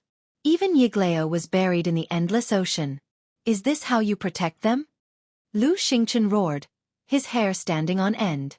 He never thought that the Mu family in the Forgotten Continent would be cheated so miserably by Qin Feiyong. Mu Chongfeng hurriedly said, Father, we know our mistakes. Mu Chongyun also nodded repeatedly. What's the use of knowing your mistakes now? Lu Xingchen became even more furious. He took a step forward and slapped the two on the face. The two kneeled on the ground, covering their old faces and trembling. You have disappointed me too much. When I asked you to bring your family to the Forgotten Continent, I wanted you to hide your strength and recuperate to prepare for the revival of the Heavenly Sun Empire. But now, apart from the two of you, what is left of the Mu family? What are you standing there for? Answer me. Lu Xingchen roared. Mu Chongfeng's body trembled, and he said in a low voice, the strongest people left now are combat saints. I can't hear you, speak louder. Lu Xingchen shouted. Mu Chongfeng quivered and shouted, among the people left in the Mu family, the strongest is a 9-star combat saint. The strongest is a 9-star combat saint. Lu Xingchen coldly looked at the two, and said, then tell me, with the strength of the Mu family now, how can we destroy the great Qin Empire? The two lowered their heads, not daring to breathe loudly. Mu Qing glanced at Mu Chongfeng and Mu Xingchen before walking to Lu Xingchen's side. He cupped his hands and said, my lord, you can't blame the two ancestors for this. It's all because Qin Feiyong is too hateful. Qin Feiyong, Lu Xingchen muttered to himself, his eyes filled with murderous intent. From the time the two ancestors said, when Qin Feiyong came to the Forgotten Continent, it just so happened that Shen Mei was kidnapped by the imperial tutor. In my opinion, Shen Mei being kidnapped by the imperial tutor was most likely a trick set up by this bastard. Mu Qing said again. His tone was quite gloomy. You mean, Qin Feiyong used Shen Mei to pin us down, so that we couldn't do anything else, and then took the opportunity to come to the Forgotten Continent to weaken the strength of the Mu family? Lu Xingchen said. That's right. While cooperating with us, he is also thinking of ways to deal with the Mu family. This bastard is really a despicable person. Mu Qing gnashed his teeth. This debt, I will find him to settle it. Lu Xingchen coldly snorted, looking at the two, and said, Mu Qing told me that the Mu family has given birth to many fake gods in these years. Where are they now? Mu Chongfeng respectfully said, they are guarding second uncle's remnant soul. Lu Xingchen said, did anything happen to second uncle's remnant soul these years? No. The two said. Fortunately, there were no accidents, otherwise the two of you will not be able to atone for your sins even if you die. Immediately take me to second uncle's remnant soul. Lu Xingchen said. Yes. The two respectfully responded, then got up, ready to take Lu Xingchen away. Seeing this, Mu Qing hurriedly grabbed Lu Xingchen's arm and asked, Lord, what about my father? When are we going to save him? The foundation of the main tower is not as simple as you think. Even if all the fake gods of the Mu family are dispatched, they may not be able to save your father. Unless we can catch them off guard. Moreover, now that Qin Feiyong has been eyeing us covetously, the other fake gods of the Mu family should not be exposed to the world too early. Lu Xingchen said expressionlessly. Then are we just going to ignore it? Mu Qing's face was full of anxiety. To achieve great things, someone must be sacrificed. Lu Xingchen said, his expression incomparably cold. Chapter 1400. Mu Chongfeng glanced at Mu Qing and said to Lu Xingchen telepathically, Mu Qing's all-seeing eye is very important to the Mu family, so I think we can't ignore his father. That's what I think too. He has already lost a sister. If he loses his father as well, I'm afraid he will be disheartened. They might even harbor grudges and resentment toward you and the Mu family. Mu Chongyun thought to himself. Lu Xingchen raised his eyebrows and looked at Mu Qing. Well, for your sake, I'll try my best to save your father. Really? Mu Qing's spirit was lifted. Yes. Lu Xingchen nodded. Thank you, Lord. Mu Qing hurriedly kowtowed and thanked him. Lu Xingchen smiled and said, Get up. You probably haven't seen my second brother's remnant soul, right? Come with me to take a look. Yes. Mu Qing replied and stood respectfully behind Lu Xingchen. Lu Xingchen nodded to Mu Chongfeng and Mu Chongfeng. The two of them understood and immediately led Lu Xingchen and Mu Qing out of the meeting hall, disappearing in the other direction of the city like lightning. Clouds and mist lingered there. Even if one looked closely, nothing unusual would happen. However, as soon as Lu Xingchen and the other three entered the clouds and mist, They instantly disappeared without a trace. It was as if they had evaporated into thin air. At the same time, Chief Pagoda. At the top of a giant mountain. The Chief Pagoda Master stood at the edge of the cliff and looked at the space-time gate above the Pill Pagoda. His eyes flickered. Gong Sun Bei stood respectfully behind him and sighed. I didn't expect Lord Snow Python to open a passage between the Imperial Capital and the Central Divine Kingdom. In the future, whether it's the Central Divine Kingdom or the Great Qin's Imperial Capital, I'm afraid that both will fall into chaos. His face was full of worry. The Chief Pagoda Master said, "This is inevitable, but it's also a good thing for us." A good thing? Gong Sun Bei was suspicious. Chief Pagoda Master said, "Let's wait for Elder Wang to return." Whoosh! Before his voice faded, Wang Su cut through the sky and landed directly on the mountain peak. "How is it?" Chief Pagoda Master asked. Wang Su said, "This old man saw Emperor Hong, the son of Emperor Qin, and Great Qin's imperial preceptor." What? The Qin Emperor actually has a son who is still alive? Gong Sun Bei was shocked. Chief Pagoda Master's face also sank slightly. He asked, "What is the cultivation level of this Emperor Hong?" "Very strong. According to this old man's analysis, it should be similar to Mu Chong Feng." Wang Su said in a deep voice. "If that's the case, he's a heavenly semi-divinity realm cultivator." The Chief Pagoda Master muttered. His eyes flashed as he asked, "Then what is their relationship with Qin Feiyang?" Although it's only been a short time, it's not hard to tell from their expressions that they don't have a good impression of Qin Feiyang. Wang Mo said. Gong Sun Bei said, "Wait, Emperor Hong is the son of Emperor Qin, and Qin Feiyang is also a descendant of Emperor Qin. Moreover, he received Emperor Qin's teachings. How could Emperor Hong not have a good impression of Qin Feiyang?" This old man is not sure. Wang Su shook his head. Chief Pagoda Master sneered, "It seems that the situation in the Great Qin Empire is also very chaotic."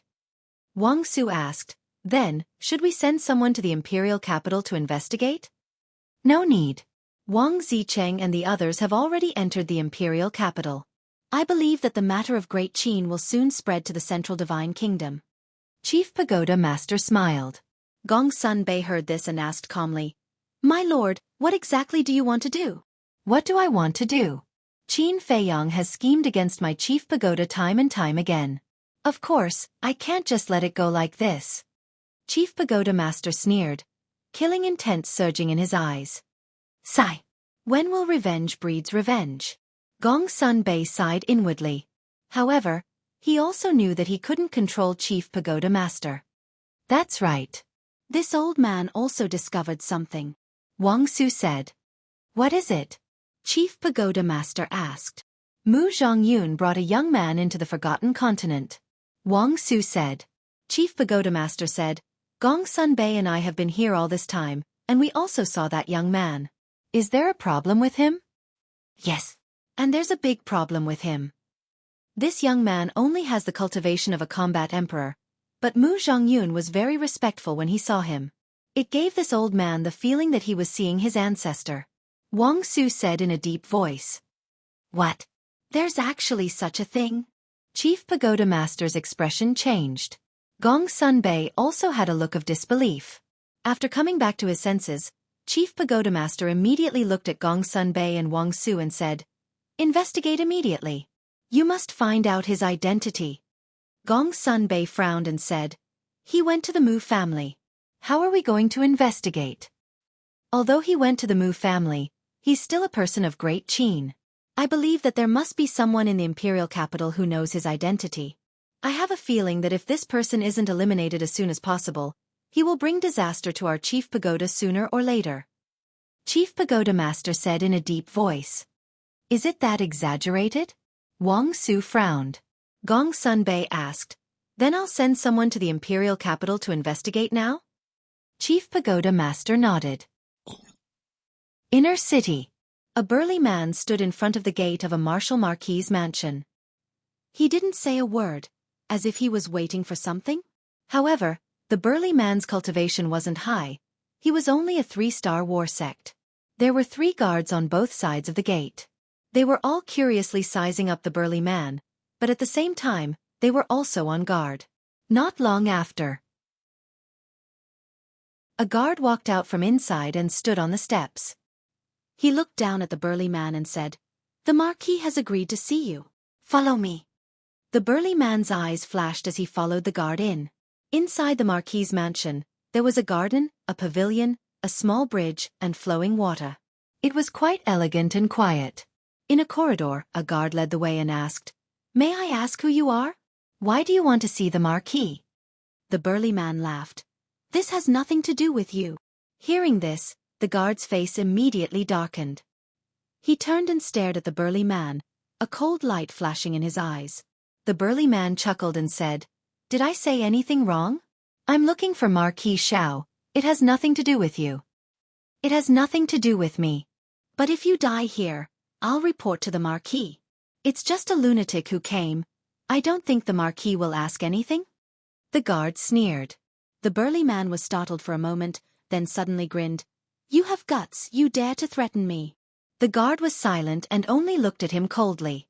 The burly man said indifferently, "Speak, what exactly do you want?"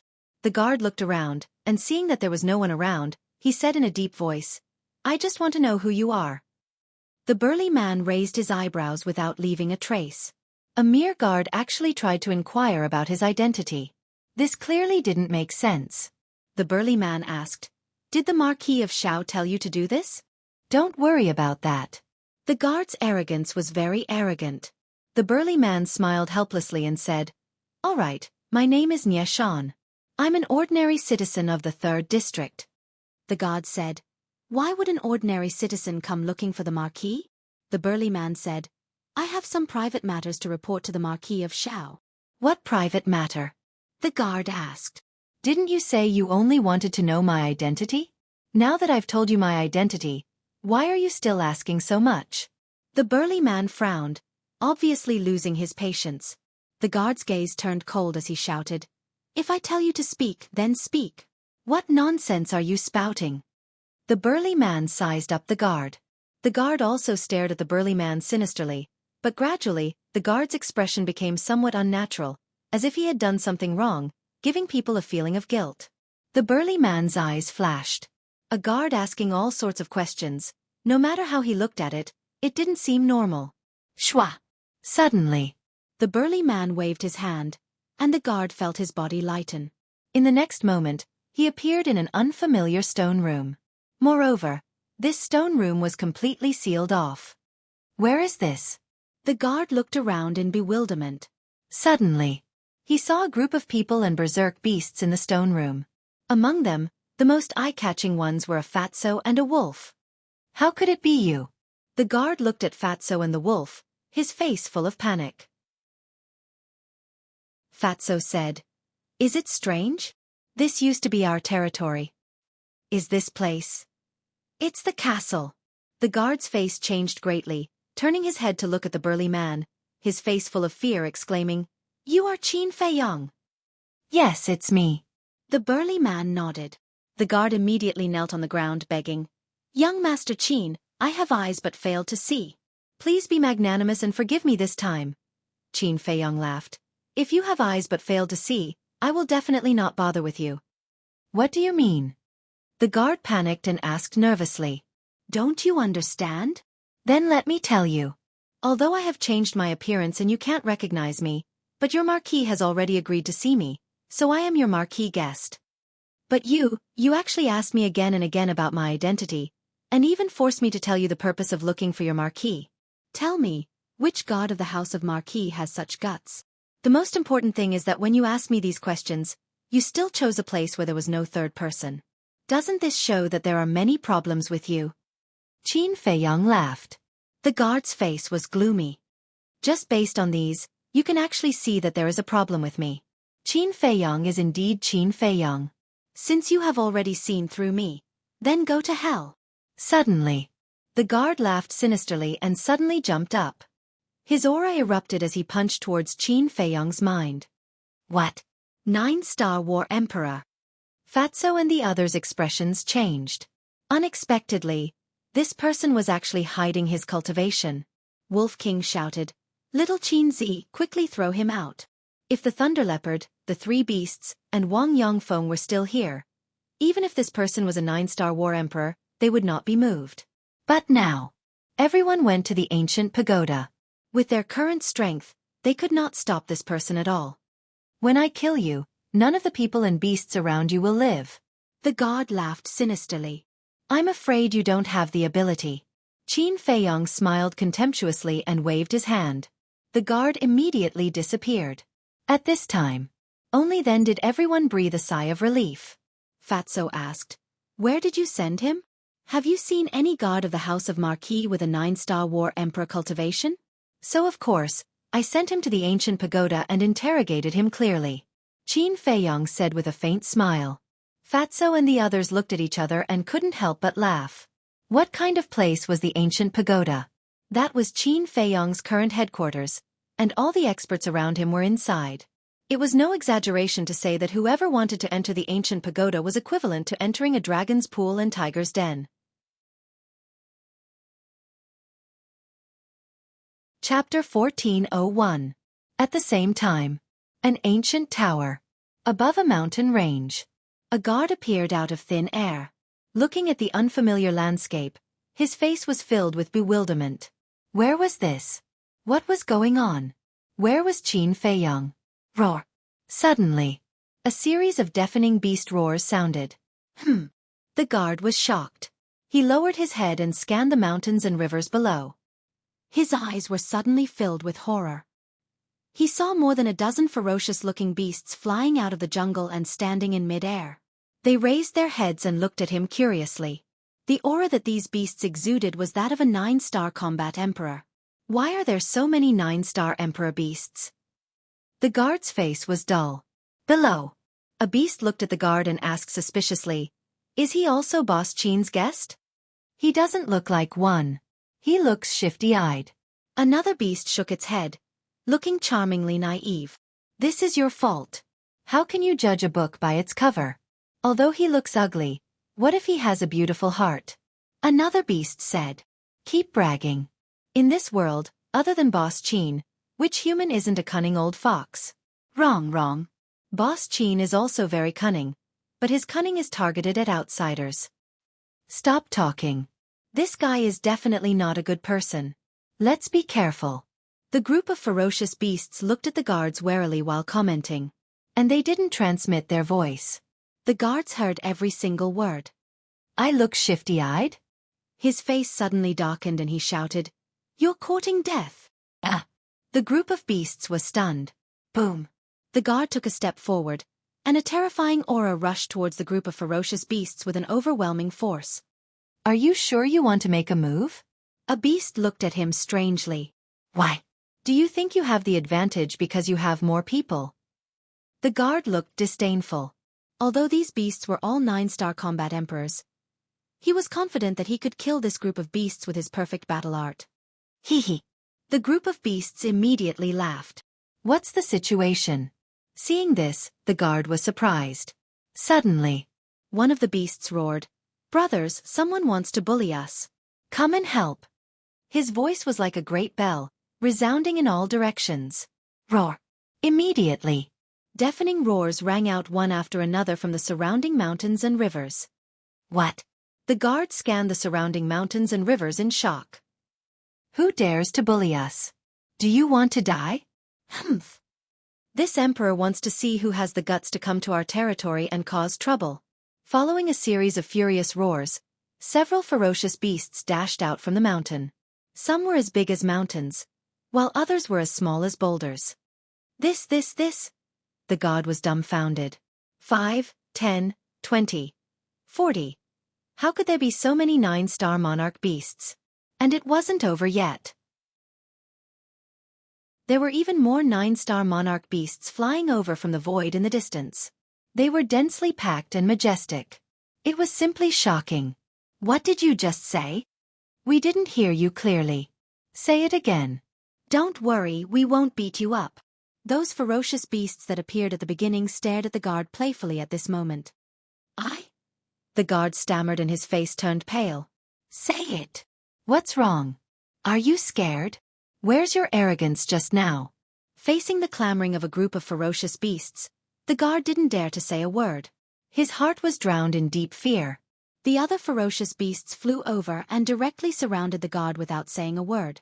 Their eyes were filled with astonishing ferocity. We have the numbers. What can you do? Come, come, come. We are courting death. Come and kill us if you have the guts. Why? Have you lost your temper? If you don't do it, then we will. Don't blame us for being too heavy-handed later. Brothers, beat him up. A group of ferocious beasts suddenly swarmed forward. No! The god howled in despair. In less than 3 breaths, his sea of chi was destroyed by a group of ferocious beasts. His entire body was dripping with blood and he was in a sorry state. Don't beat him up, don't beat him up. If he's really Boss Qin's guest and we beat him to death, Boss Qin will be angry. Seeing that the situation wasn't good, the dozen or so ferocious beasts that appeared first repeatedly shouted, Damn! You guys didn't even figure out whether he's Boss Qin's guest or enemy, and you guys called us here to beat him up. Aren't you just trying to harm us? The beasts that came later immediately glared at the dozen or so ferocious beasts. Well, the dozen or so beasts were quite embarrassed. Suddenly, a burly man appeared in the sky. It was Qin Feiyong. When he saw the guard in a sorry state, he couldn't help but be stunned. Then he looked at the group of beasts and said, You guys did this? Who are you? The group of beasts looked at Qin Feiyong suspiciously. Because Qin Feiyong had changed his appearance, they didn't recognize him. It's me. Qin Feiyong took a facial restoration pill and restored his true appearance. So it's Boss Qin. The group of beasts suddenly realized. Boss Qin, is this person your guest or your enemy? One of the ferocious beasts asked nervously. The other beasts were also very nervous. Guest? Enemy? Qin Feiyong was stunned. He looked at the guard and the group of beasts suspiciously and suddenly understood. Cough. He coughed and said with a straight face, He's my guest. How can you be so rude to him? Ah! Your guest. This? Sorry, it's our fault. The group of beasts suddenly lowered their heads. Their eyes were full of panic, like a group of children who had done something wrong.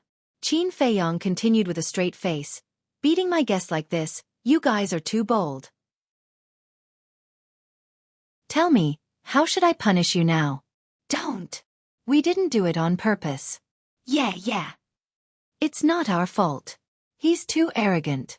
As soon as he came in, he said he wanted to kill us. We can't just sit and wait for death. The group of beasts felt wronged. Puff. Qin Feiyong couldn't help but laugh. Boss Qin, what are you laughing at? The beasts looked at him suspiciously. You know what? You guys are too cute right now. I'm just teasing you guys. This person is not my guest. Qin Feiyong laughed. Teasing us? The group of beasts looked at each other. Boss Qin, how can you do this? Don't you know that this will scare us to death? When they came back to their senses, the beasts immediately stared at Qin Feiyong with dissatisfaction and kept complaining. Qin Feiyong shook his head and waved his hand. Okay, it's my fault. I apologize to you guys. Now get out of the way. I have something to ask him. You have to compensate us for the mental damage. Yes. Our little sweetheart was almost scared to death by you just now. All the beasts groaned in agreement. Are you guys so timid? Qin Feiyong rolled his eyes. The guard whose cultivation was crippled was imprisoned in the void by a beast. At this moment, he was staring at Qin Feiyong with resentment. Qin Feiyong walked to the front of the guard, shook his head, and smiled. You're really bold. You actually dare to be arrogant here. Don't talk nonsense. If you want to kill me, then do it. The god laughed sinisterly. You want to die? It's not up to you now. Qin Feiyong chuckled, took out a facial restoration pill, and directly stuffed it into the guard's mouth. The guard's face and figure suddenly distorted. Soon, a rough face appeared in Qin Feiyong's sight. Qin Feiyong looked at the guard. This was a burly man. He was more than 9 meters tall, like a small giant. The muscles all over his body bulged like dragons, full of explosive power. There's indeed a problem. Qin Feiyong's eyes flashed with a cold light, his hands formed a seal, and the enslavement seal appeared, instantly entering the burly man's head. Ah! The burly man howled miserably, incomparably mournful. After controlling the burly man, Qin Feiyong asked, "Tell me, who are you? Pretending to be the guard of Marquis Xiao, what is your purpose?" The burly man laughed sinisterly. "I won't say it even if you beat me to death." So unafraid of death? Qin Feiyong was surprised. Originally, he thought that he could get the answer from the burly man's inner thoughts, but he didn't expect that this person was now bent on seeking death. After pondering for a while, Qin Feiyong raised his arm, reached into the burly man's arms, and took out a Xueqi bag. The burly man sneered, "Don't waste your time, there's nothing inside." Qin Feiyong didn't believe it, and lowered his head to check carefully. In the end, in this person's Xueqi bag, other than some daily necessities, medicinal herbs, pills, and gold coins, he really couldn't find anything that could prove this person's identity. Qin Feiyong was silent for a moment, and a light suddenly flashed past his eyes. He raised his head to look at the burly man and laughed. "Actually, your identity is not difficult to guess." "Then why don't you guess?" The burly man looked at him with a face full of ridicule. The 9-star war emperor of the Great Qin are basically gathered in the Imperial Palace, War God Shrine, Law Enforcement Hall, and the various Martial Marquis Palace. And you pretended to be a guard and lurked beside the Marquis of Xiao. You should be monitoring him. But as far as I know, the Marquis of Xiao is an upright and low-key person. He rarely has any grudges with others, so the various Martial Marquis Palace can be excluded. Then only the Imperial Palace, War God Shrine, and Law Enforcement Hall are left. I remember that in the Central Plaza, because of the matter between me and the Emperor, the Marquis of Xiao repeatedly raised objections to the Imperial Tutor. I think that with the Imperial Tutor's personality, he will definitely hold a grudge. In addition, the Imperial Palace, War God Shrine, and Law Enforcement Hall are all under the control of the Imperial Tutor. Therefore, I speculate that you are one of the Imperial Tutor's men." Qin Feiyong said, his eyes shining. The burly man's gaze trembled, and there was a trace of disbelief on his face. "Looking at your expression, it seems that my guess is not wrong. Since you are one of the Imperial Tutor's men, then it won't be difficult to find out your identity." Qin Feiyong smiled faintly, took out the image crystal, and surged with battle chi. Bas! Not long later, Yan Wei's shadow appeared. The burly man looked at Yan Wei. His face suddenly changed, and instinctively cried out, "How could it be him? You know Yan Wei? Then it seems that he should be from the Law Enforcement Hall." Qin Feiyong muttered. Chapter 1402. Qin Feiyong could see Yan Wei's worry and laughed. "Don't worry, he is already my prisoner. Even if he knows that you are my man, he will not be able to tell the Imperial Tutor." "Prisoner?" Yan Wei was slightly startled, then heaved a sigh of relief. "Qin Feiyong's men?" The burly man was also stunned, and then shouted at Yan Wei, "You are actually a spy that Qin Feiyong placed by Sir's side. You really deserve to die." Yan Wei laughed disdainfully, looked at Qin Feiyong and asked, "Where did you catch him?" Qin Feiyong said, "Marquis Xiao's house." "I never thought that the Imperial Tutor would really make a move on the Marquis of Xiao." Yan Wei frowned. "What do you mean?" Qin Feiyong was suspicious. When the young prince inherited the throne, the Marquis of Xiao continuously raised objections. This made the Imperial Tutor very dissatisfied, and he even personally told me that he wanted to deal with the Marquis of Xiao. I originally thought that he would leave this matter to me, but I didn't expect that this person would go. This person is called Gu Yong, and he is also one of the Imperial Tutor's most trusted aides. Yan Wei explained. After hearing this, the corner of Qin Feiyong's mouth lifted slightly. He did not expect that when he came to find the Marquis of Xiao, he would actually capture one of the Imperial Tutor's trusted aides. This was truly an unexpected surprise. It was no wonder that this person's bones were so hard, and he would rather die than submit. Qin Feiyong waved his hand at Yan Wei and said, "All right, you can go back to work." "All right." Yan Wei nodded, looked at Gu Yong, and then looked at Qin Feiyong worriedly, and said, "This person, we must not let him return to the Imperial Tutor's side alive." "You don't have to worry at all." Qin Feiyong laughed, and with that, he turned off the image crystal, and then appeared in the castle with Gu Yong in hand. "Boss, since the Imperial Tutor wants to deal with the Marquis of Xiao, Then why didn't he directly get rid of the Marquis of Shao? Isn't that a little redundant? As soon as Qin Feiyong appeared, Fatso asked suspiciously. Redundant? The various martial marquises have the protection of their ancestors. No matter how bold the imperial advisor is, he would not dare to kill a martial marquis. Qin Feiyong said. Then we can assassinate him. With the imperial preceptor's ability, it should be very easy. Fatso said. It is very easy. However, when the Marquis of Shao raised his objection in the central square, all the civil and military officials saw it. Don't look at those civil and military officials.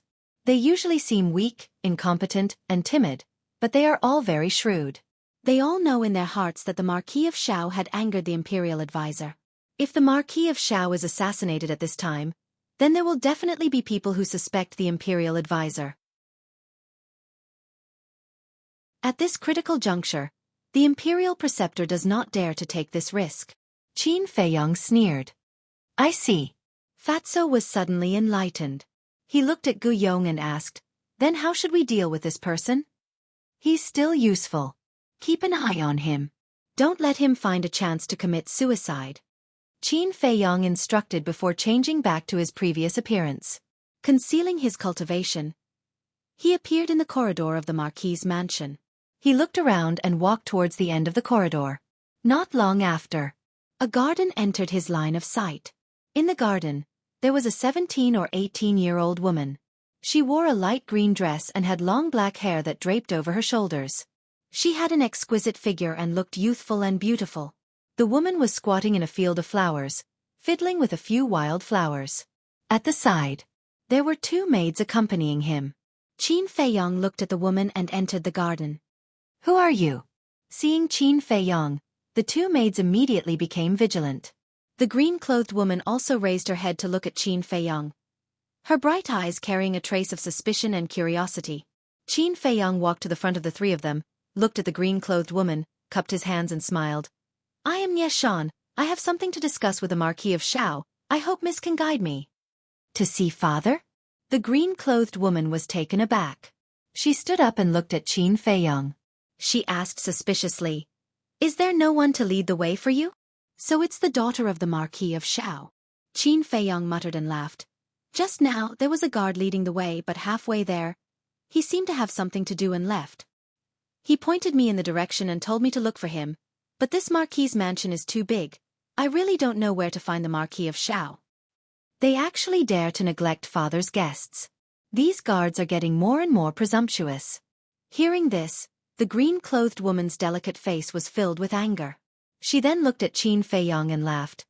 It just so happens that I'm going to pay my respects to father. Why don't you come with me? That's exactly what I want. Qin Feiyong was overjoyed and laughed. Please. The green-clothed woman extended her hand. Miss, please go first. Qin Feiyong said. The green-clothed woman smiled and turned around to walk towards a lake in the distance. The two maids glanced at Qin Feiyong and hurriedly followed. Qin Feiyong raised his eyebrows and looked behind him unhurriedly. Looking at the backs of the two maids, his eyes flashed with an inexplicable light. Previously, when the two maids looked at him, he sensed a flash of killing intent, which disappeared in an instant. Although this killing intent was not obvious and disappeared very quickly, but with his keen perception, he was completely sure that this killing intent had indeed appeared. However, because the time was too short, he did not clearly distinguish which maid this killing intent came from. This Marquis's mansion is really interesting. Qin Feiyong looked away from the two maids and scanned the surroundings. A playful look gradually crept up on his face. Not long after, Qin Feiyong followed the green-clothed woman to the lake.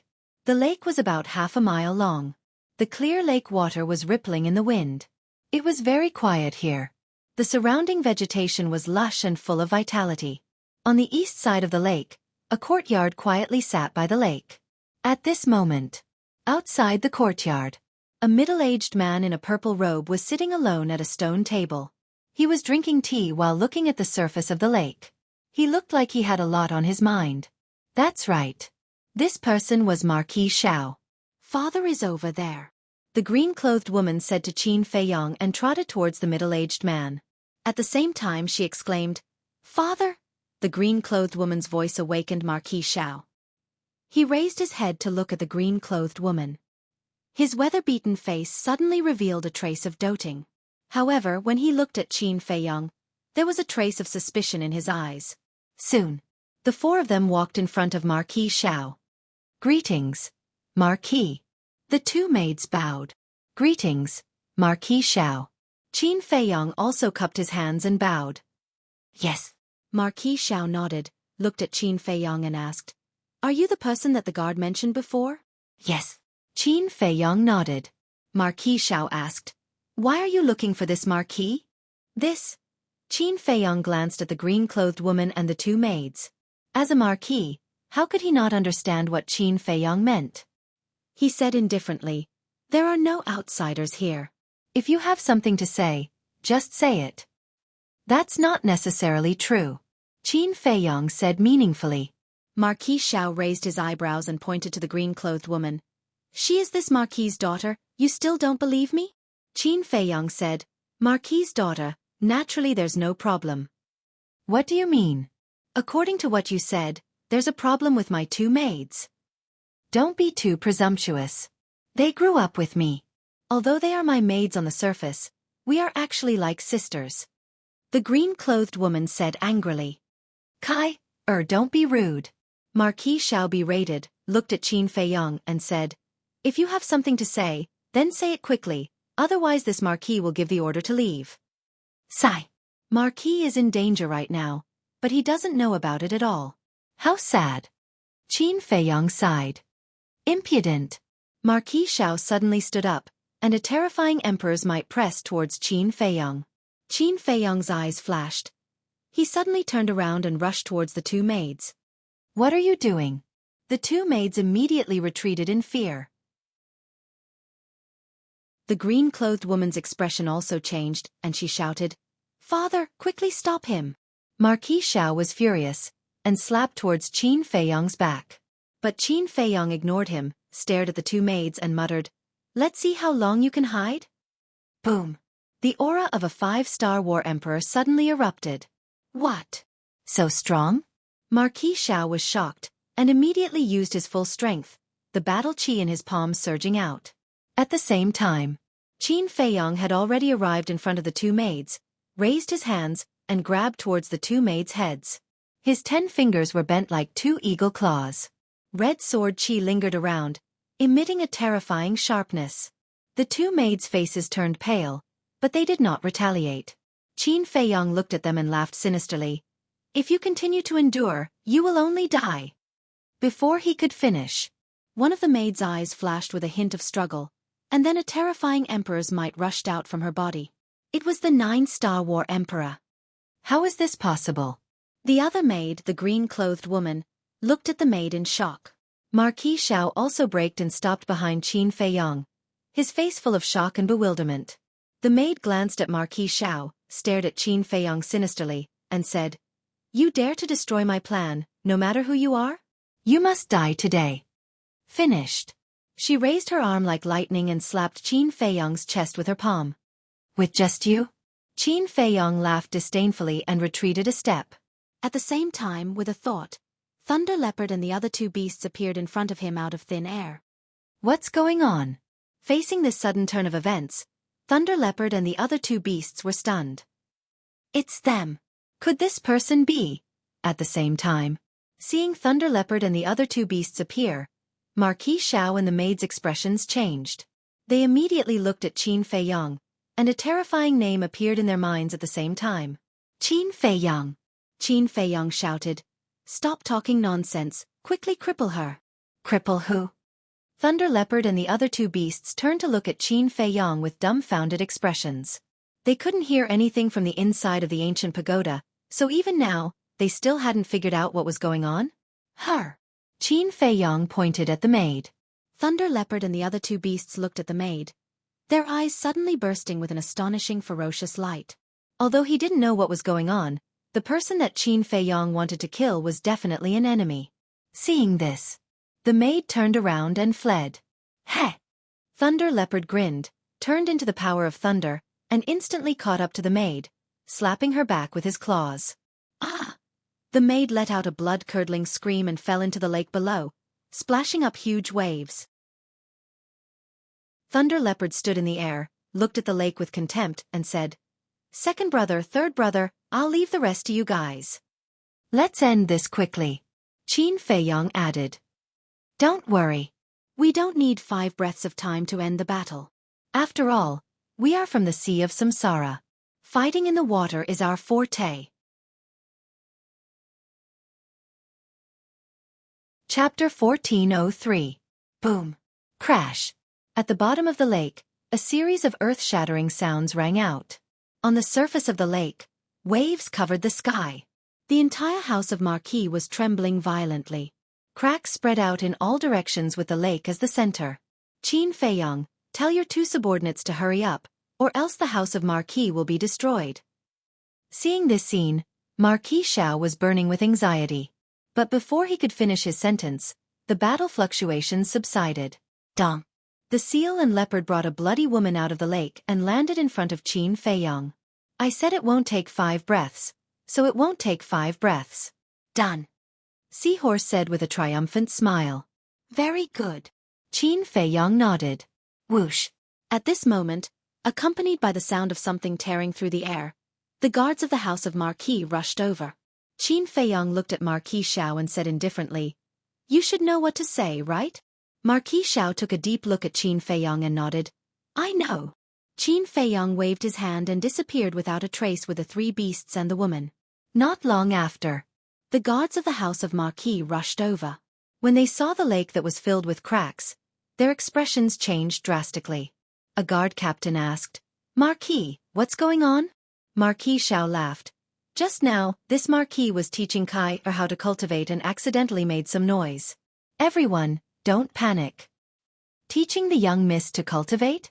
The group of guards were stunned. The guard captain smiled bitterly. "Marquis, you don't have to make such a big commotion when teaching the young miss to cultivate, do you? We thought that a strong enemy had come to invade." "I've made you worry. If there's nothing else, you can leave first." Marquis Xiao smiled apologetically and waved his hand. "Yes." The captain of the guards respectfully replied and left with a group of guards. But just as the group of guards left, another figure descended above the lake. Marquis Xiao raised his head and his expression immediately changed. He bowed and said, "Greetings, Imperial Advisor." That's right. The person who came was the Imperial Advisor. He came really fast. Inside the castle, Qin Feiyong's eyes flashed. Then, he steered the ancient castle and flew away silently. The Imperial Advisor glanced at the lake, looked at the Marquis of Xiao and said with a frown, "Just now, I heard a very strong battle fluctuation coming from you. What happened?" Marquis Xiao said, "Thank you for your concern, Lord State Preceptor. I was just teaching my daughter cultivation just now. There's nothing else." "Really?" The Grand Master looked at the green-clothed woman. The woman in green nodded. She looked slightly flustered. This was an instinctive fear of the Imperial Preceptor. The Imperial Preceptor sized up the 2 of them and suddenly released his divine sense. It surged out in all directions and instantly enveloped the entire Marquis residence. Soon, his face suddenly darkened. Unexpectedly, he did not sense Guiyong's aura at all. Could it be that the shockwaves from the previous battle were related to Guiyong and his companion? However, he did not say anything. He coldly glanced at the Marquis of Xiao Wu, then opened the teleportation gate and left. Only when the teleportation gate dissipated did Marquis Xiao let out a sigh of relief.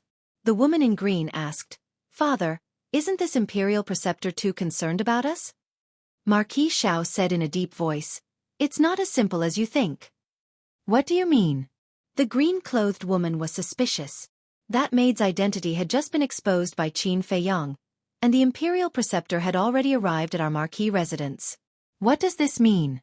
"It means that the Imperial Preceptor has been paying attention to the movements of our Marquis residence.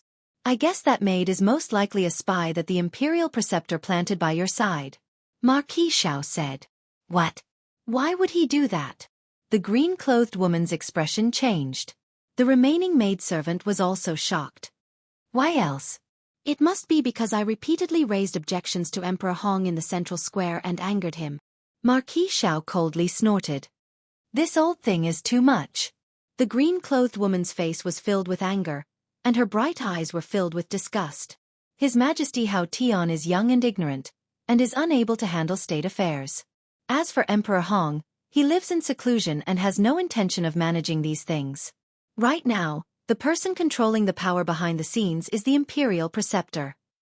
In the past, when His Majesty was still alive, the Imperial Preceptor dared to deceive everyone, let alone now. Marquis Xiao sighed deeply. He couldn't help but worry about the future of the great Qin. To be able to hear your words, it's not a waste of my trip. Suddenly, Qin Feiyong's voice sounded in the air. Following closely, Qin Feiyong and the 3 thunder leopard beasts appeared beside Marquis Xiao. Marquis Xiao was startled and asked, "Why didn't the Imperial Preceptor notice you?"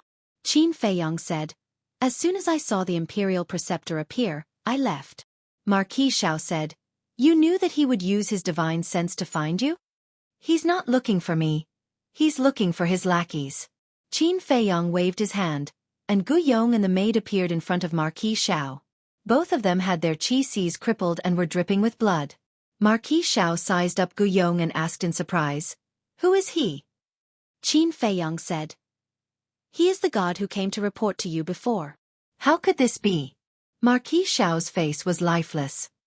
"When he brought me to see you, he asked me about my identity and my purpose for coming to find you. At that time, I felt that there was something wrong with him." As expected, when I crippled his chi-si and interrogated him, he was one of the Imperial Preceptor's men. Qin Feiyong said. "Damn it!" When Marquis Xiao heard this, he flew into a rage. The green-clothed woman asked, "Then how did you know that there was a problem with this maid?" Qin Feiyong asked, "Do you remember the first time we met?" The green-clothed woman nodded. "It was at that time that a trace of killing intent appeared when she looked at me. But at that time she concealed it very well. I was unable to determine which maid this killing intent came from. However, if there is killing intent, it means that there must be a problem with one of them." Qin Feiyong said. "Killing intent?" The green-clothed woman was stunned. "Then why didn't I sense it at that time?" Qin Feiyong was stunned, not knowing how to answer. Marquis Xiao said helplessly, "Kair, don't mess around. You and Qin Feiyong are not on the same level at all. What he can sense, even father might not be able to sense, let alone you." The green-clothed woman smiled embarrassedly and then stared at Qin Feiyong without blinking.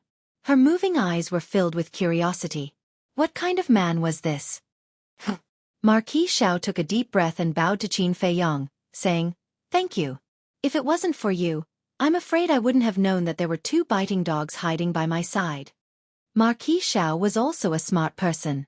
After knowing the identities of the 2, he knew the intentions of the Imperial Preceptor. Qin Feiyong had saved his life.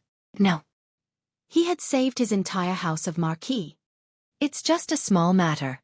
Qin Feiyong smiled faintly as he glanced at the other maid. "Then what should we do with them now?" Marquis Xiao glanced at Gu Yong and the other 2, then looked at Qin Feiyong and asked. Qin Feiyong said indifferently, "You can do whatever you want." "These damn things should be thrown into the lake to feed the fish." Killing intent flashed in Marquis Xiao's eyes. He reached out with both hands and directly twisted Gu Yong and the other 2's necks. Then, like throwing trash, he threw them into the lake. Qin Feiyong glanced at the lake, then looked at the other maid and said, "She can't be left alive either." The maid's expression changed. She hurriedly ran behind the green-clothed woman and looked at Qin Feiyong in fear. "Don't be afraid, I will protect you." The green-clothed woman comforted her and glared at Qin Feiyong. "Why?" Marquis Xiao was also puzzled. "The Imperial Preceptor has already set his eyes on you." The Imperial Preceptor must have already discovered the deaths of Gu Yong and the other 2. "So, he will definitely think of a way to investigate this matter," Qin Feiyong said. Marquis Xiao frowned. He looked at the maid and said, "You mean the Imperial Preceptor will make a move on her?" "That's right." Until the last moment, the Imperial Preceptor would not dare to make a move on you and your daughter. "Then, she is the only one left, because she is the only one who knows," Qin Feiyong said. the green-clothed woman said. Don't worry, she won't say anything. Yes, yes, yes. I will definitely keep my mouth shut. The maid also nodded her head. Qin Feiyong looked at the maid and said, when you fall into the hands of the Imperial Preceptor, it will not be up to you to decide whether you want to say it or not. Next. He then looked at Marquis Xiao and said, you are also clear about my current situation. If the Imperial Preceptor knows that I came to find you, then even if you have 100 mouths, you won't be able to clear your suspicions. Marquis Xiao's heart sank. What Qin Feiyong said was not without reason. With the Imperial Preceptor's methods, if he knew that Qin Feiyong had come, he would definitely accuse him of colluding with Qin Feiyong and betraying him. At that time, no one would be able to save him, and no one would be able to save his daughter. With that thought in mind, Marquis Xiao looked at the maid, his eyes filled with killing intent. The maid panicked and grabbed the green-clothed woman's arm, saying, Miss, save me, I don't want to die. The green-clothed woman looked at Marquis Xiao and said anxiously, Father, I promise you she definitely won't speak carelessly. You are still too naive. Even if we don't kill her now, she will die at the hands of the Imperial Preceptor sooner or later. You can save her from us now, but in the future, can you save her from the Imperial Preceptor? Marquis Xiao sighed. The green-clothed woman stood in front of the maid and shook her head. No matter what, I won't allow you to kill her. Marquis Xiao became angry and shouted, Impudent, retreat immediately. No. The green-clothed woman shook her head. Marquis Xiao looked at the green-clothed woman, and a trace of helplessness gradually crept up in his eyes. He looked at Qin Feiyong for help. Qin Feiyong's brows also tightened. A moment later, Qin Feiyong sighed helplessly. Fine, I'll send her to a place where no one can hurt her. Where? Marquis Xiao asked. Inside my spatial divine object. But before we go, just in case, I still have to check her identity. After Qin Feiyong finished speaking, he took out a pill and threw it to the maid. For now, I can only trouble you. Marquis Xiao smiled apologetically at Qin Feiyong, looked at the maid and said, Hurry up and take the pill. Thank you, young Master Qin. Thank you, young Master Qin, for not killing me. The maid hurriedly stepped forward and bowed. She then grabbed the pill and put it into her mouth. Finally, the maid's face didn't change in the slightest.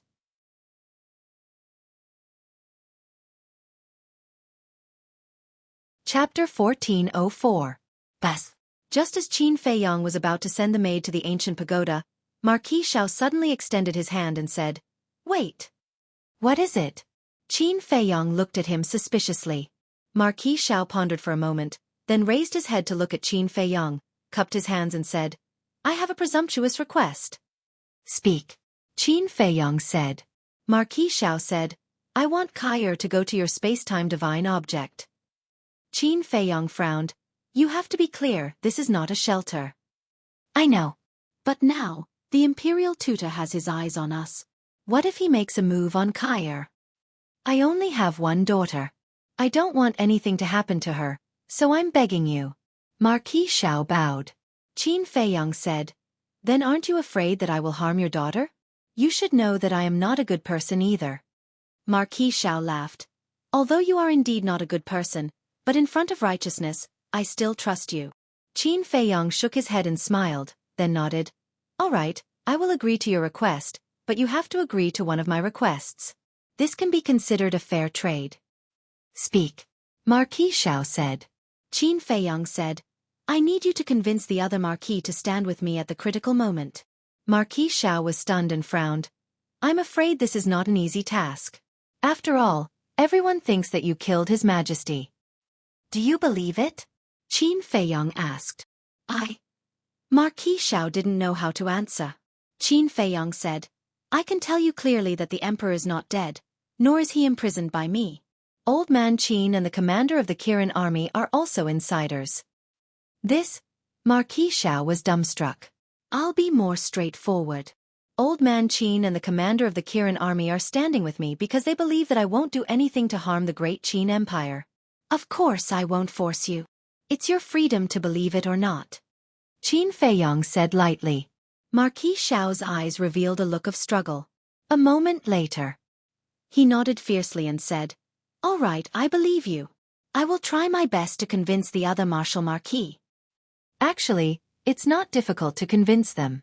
The only thing you have to be careful of is that among these martial marquis, there might be a few who have already joined the imperial advisor. Qin Feiyang said. I understand. Marquis Xiao nodded. Qin Feiyang said, all right then. Now take out the image crystal and establish a contract bridge so that we can communicate more easily in the future.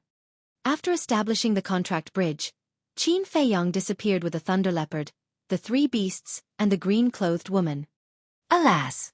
Great Qin's future is worrying. Marquis Xiao walked to the lakeside and looked at the sky. He let out a long sigh, and there was a hint of worry between his brows. The ancient pagoda. Above the herb field. This is your spatial divine object? It's too big. And this herb field, oh my God, how many medicinal herbs are there? Looking at the boundless mountains and rivers around them, as well as the boundless herb field, the 2 women in green were shocked. Qin Feiyang smiled faintly and looked at the center of the herb field. In the center of the herb field, beside the tree of good fortune, there was now a courtyard. The courtyard was about 100 feet long. Although it was not big and was very simple, it was very clean and neat. At this moment, the old man, Luo Chenxue, Lu Ji, and Yan Nanshan were sitting around a stone table in the courtyard. The old man and Yan Nanshan sat opposite each other, playing chess and drinking tea. Lu Ji and Luo Chenxue sat at the side and watched. From time to time they would laugh. The 4 of them were equivalent to the owners of this herb field.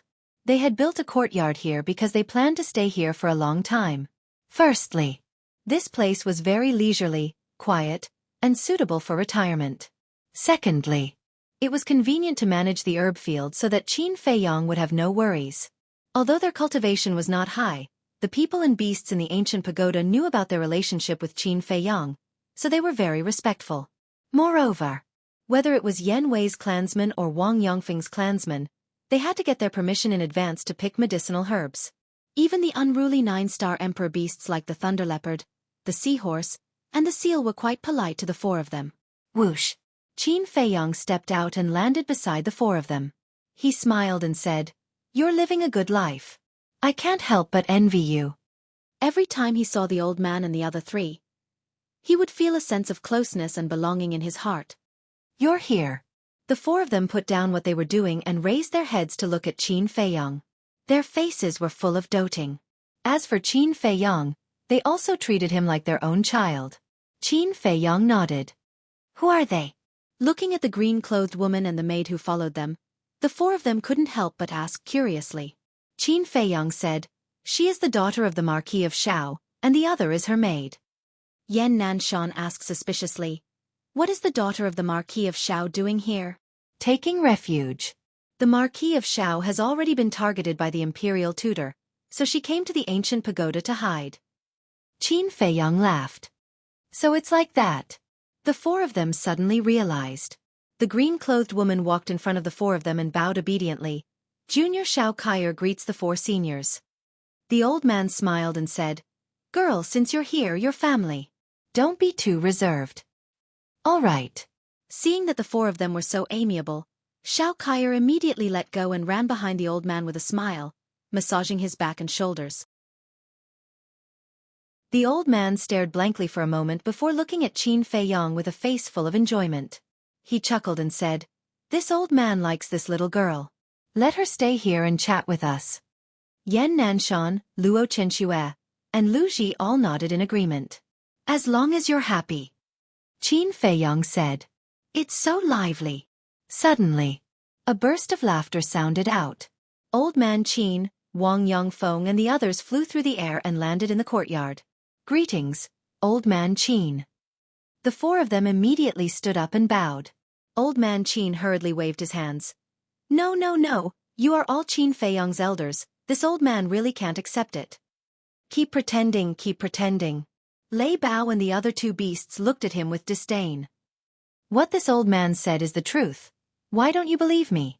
Furthermore, this old man is living under someone else's roof, so I can't pretend even if I want to. Old man Qin glanced at Qin Feiyang, shook his head and sighed, feeling a sense of loneliness like a tiger being bullied by a dog. What else could Qin Feiyang say about this? There was nothing he could say. He could only smile helplessly. In any case, as long as these old people were happy, it was fine. Old Man Qin is actually here too. Xueqi and the maid looked at each other and hurriedly went forward to bow. You're here too. It seems that your father is still a reasonable person. Old Man Qin glanced at the maid and smiled at Xueqi.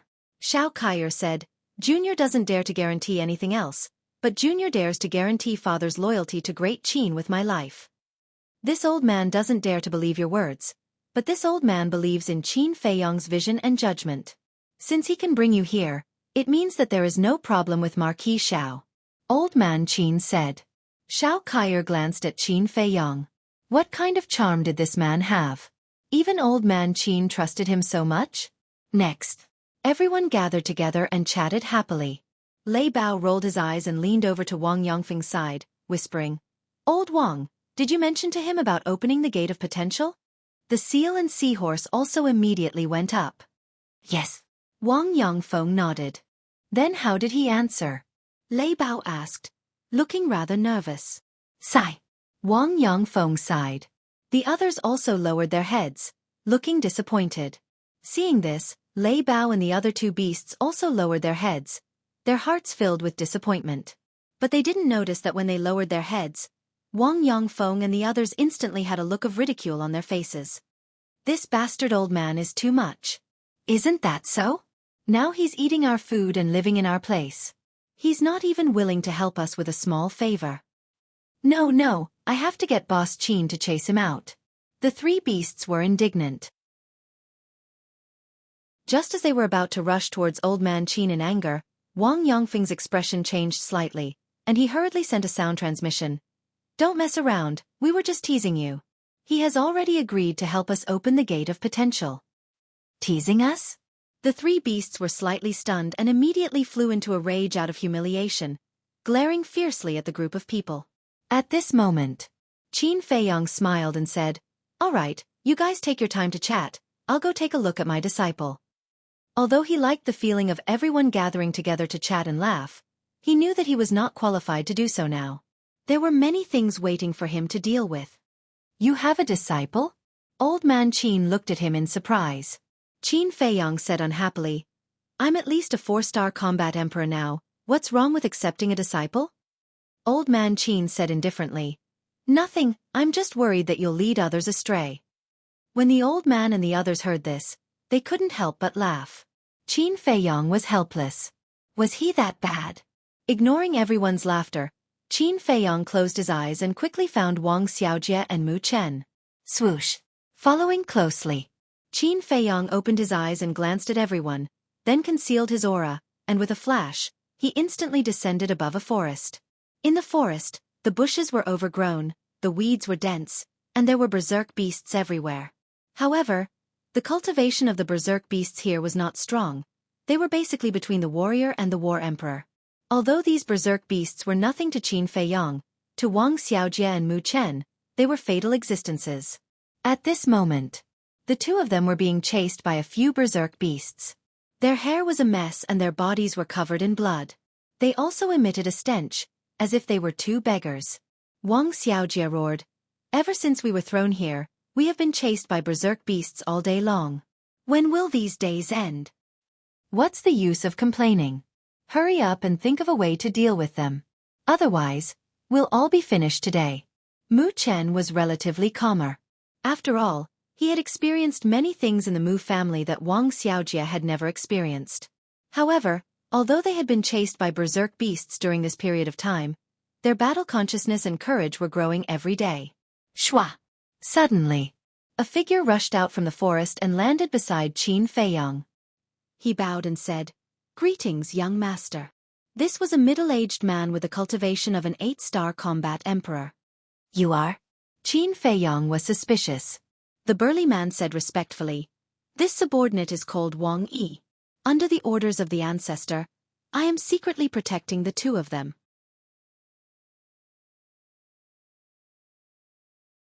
Chapter 1405.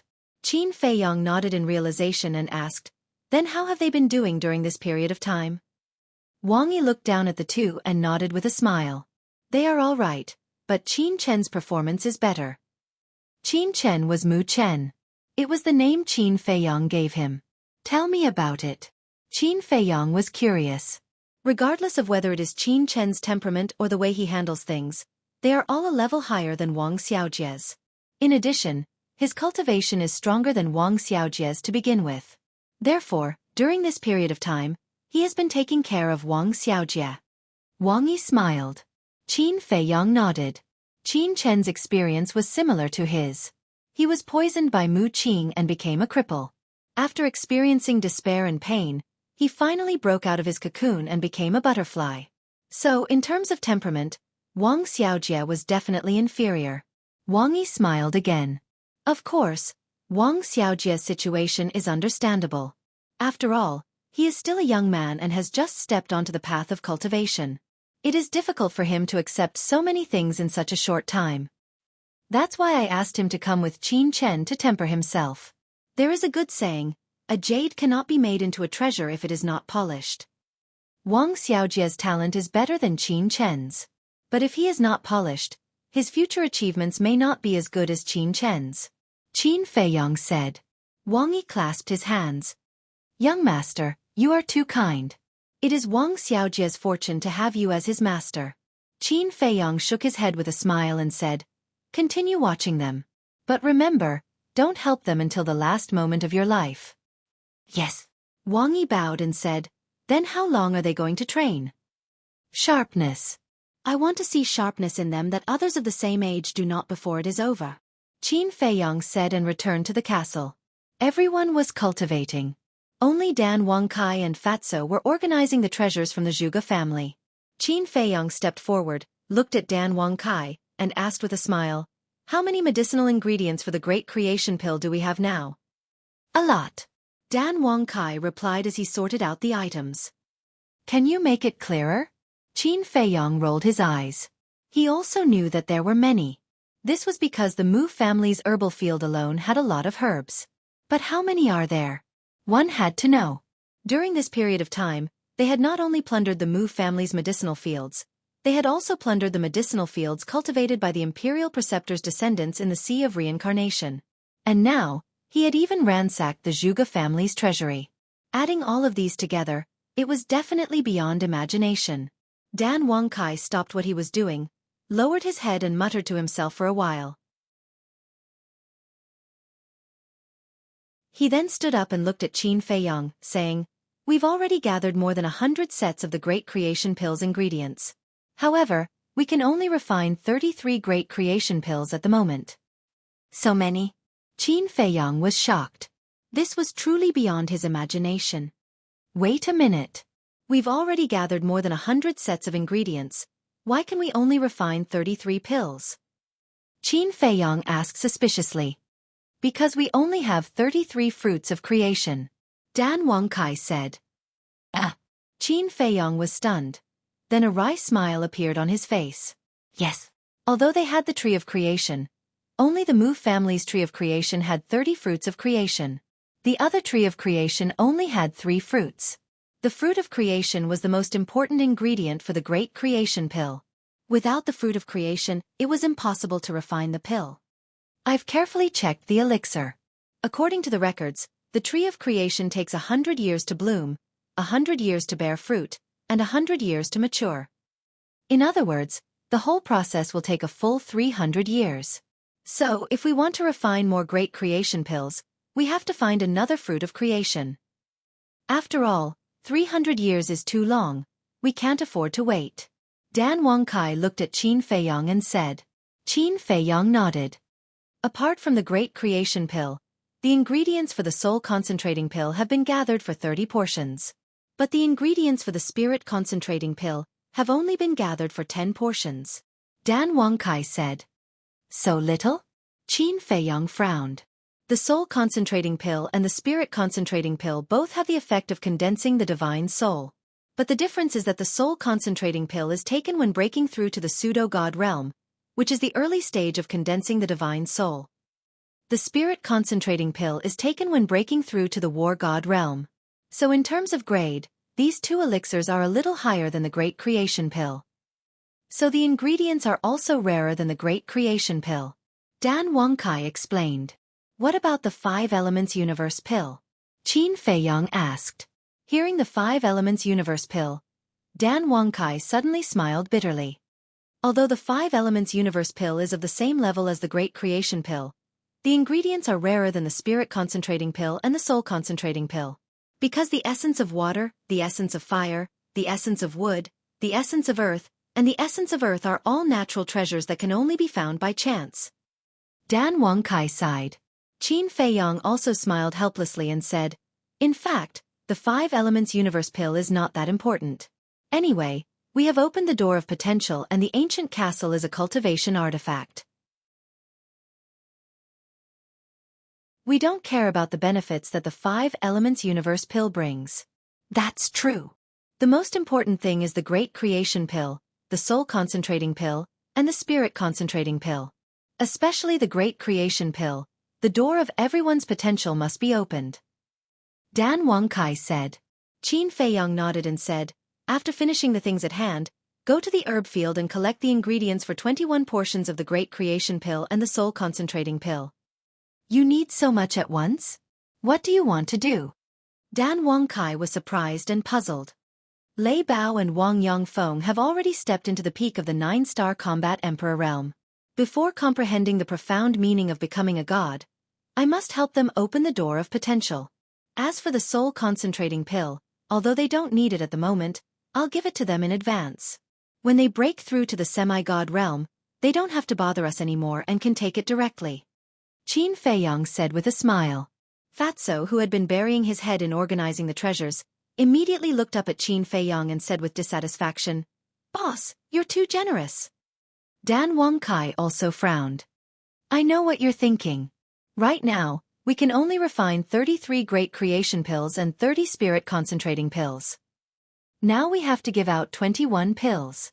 What will you do when you need them in the future? Is that so? Qin Feiyang asked with a smile. The two did not deny it. Qin Feiyang shook his head and laughed. Although Lei Bao, Old Wang and the others only decided to follow me later on, regardless of whether it might be you all or them, I treat you all equally. Now that they need it, I must give it to them first.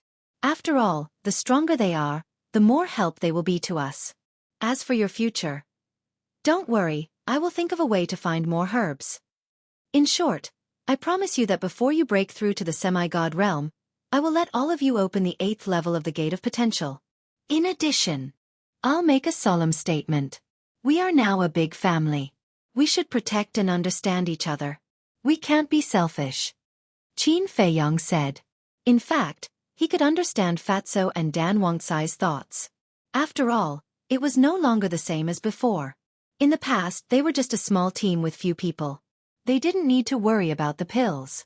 And now, there were more than 1 million people in the ancient pagoda. Therefore, there was a situation where there were too many monks and too little porridge. Of course, Qin Feiyang had already expected this and had a plan to deal with it.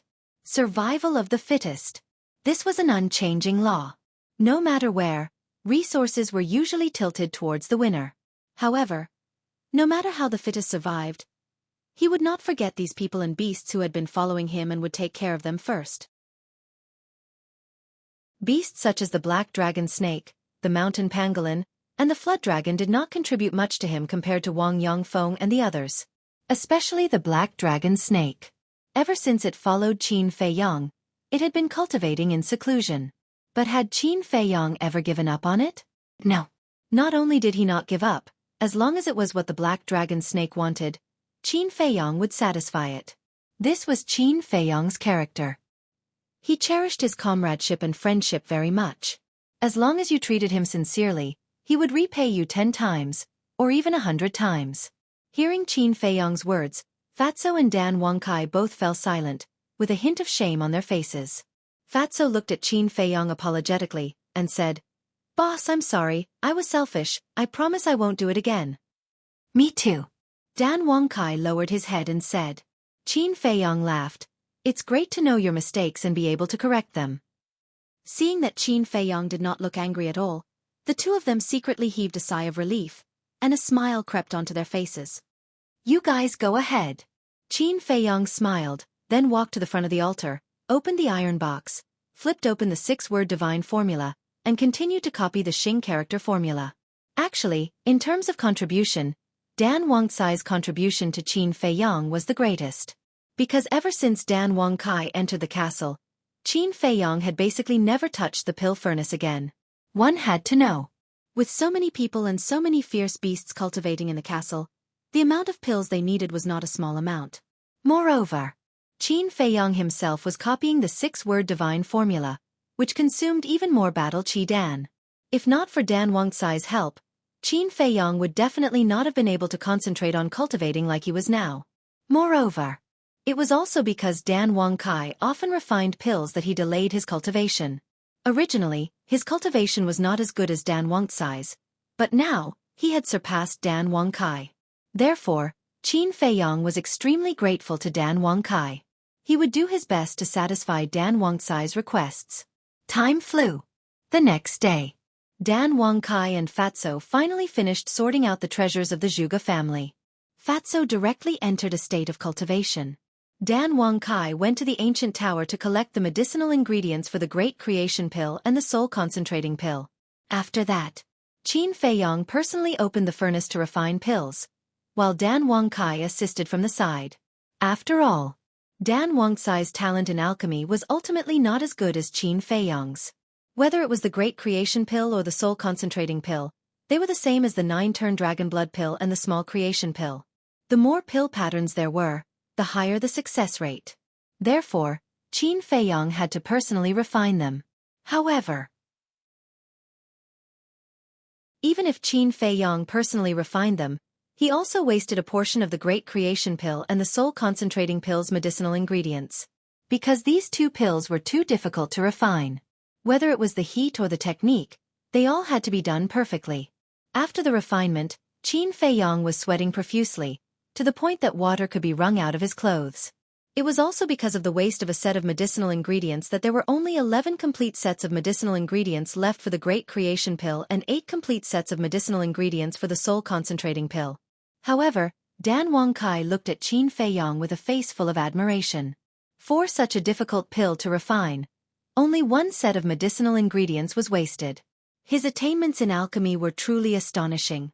If it were him, he might not even be able to successfully refine a pill with 5 sets of medicinal ingredients.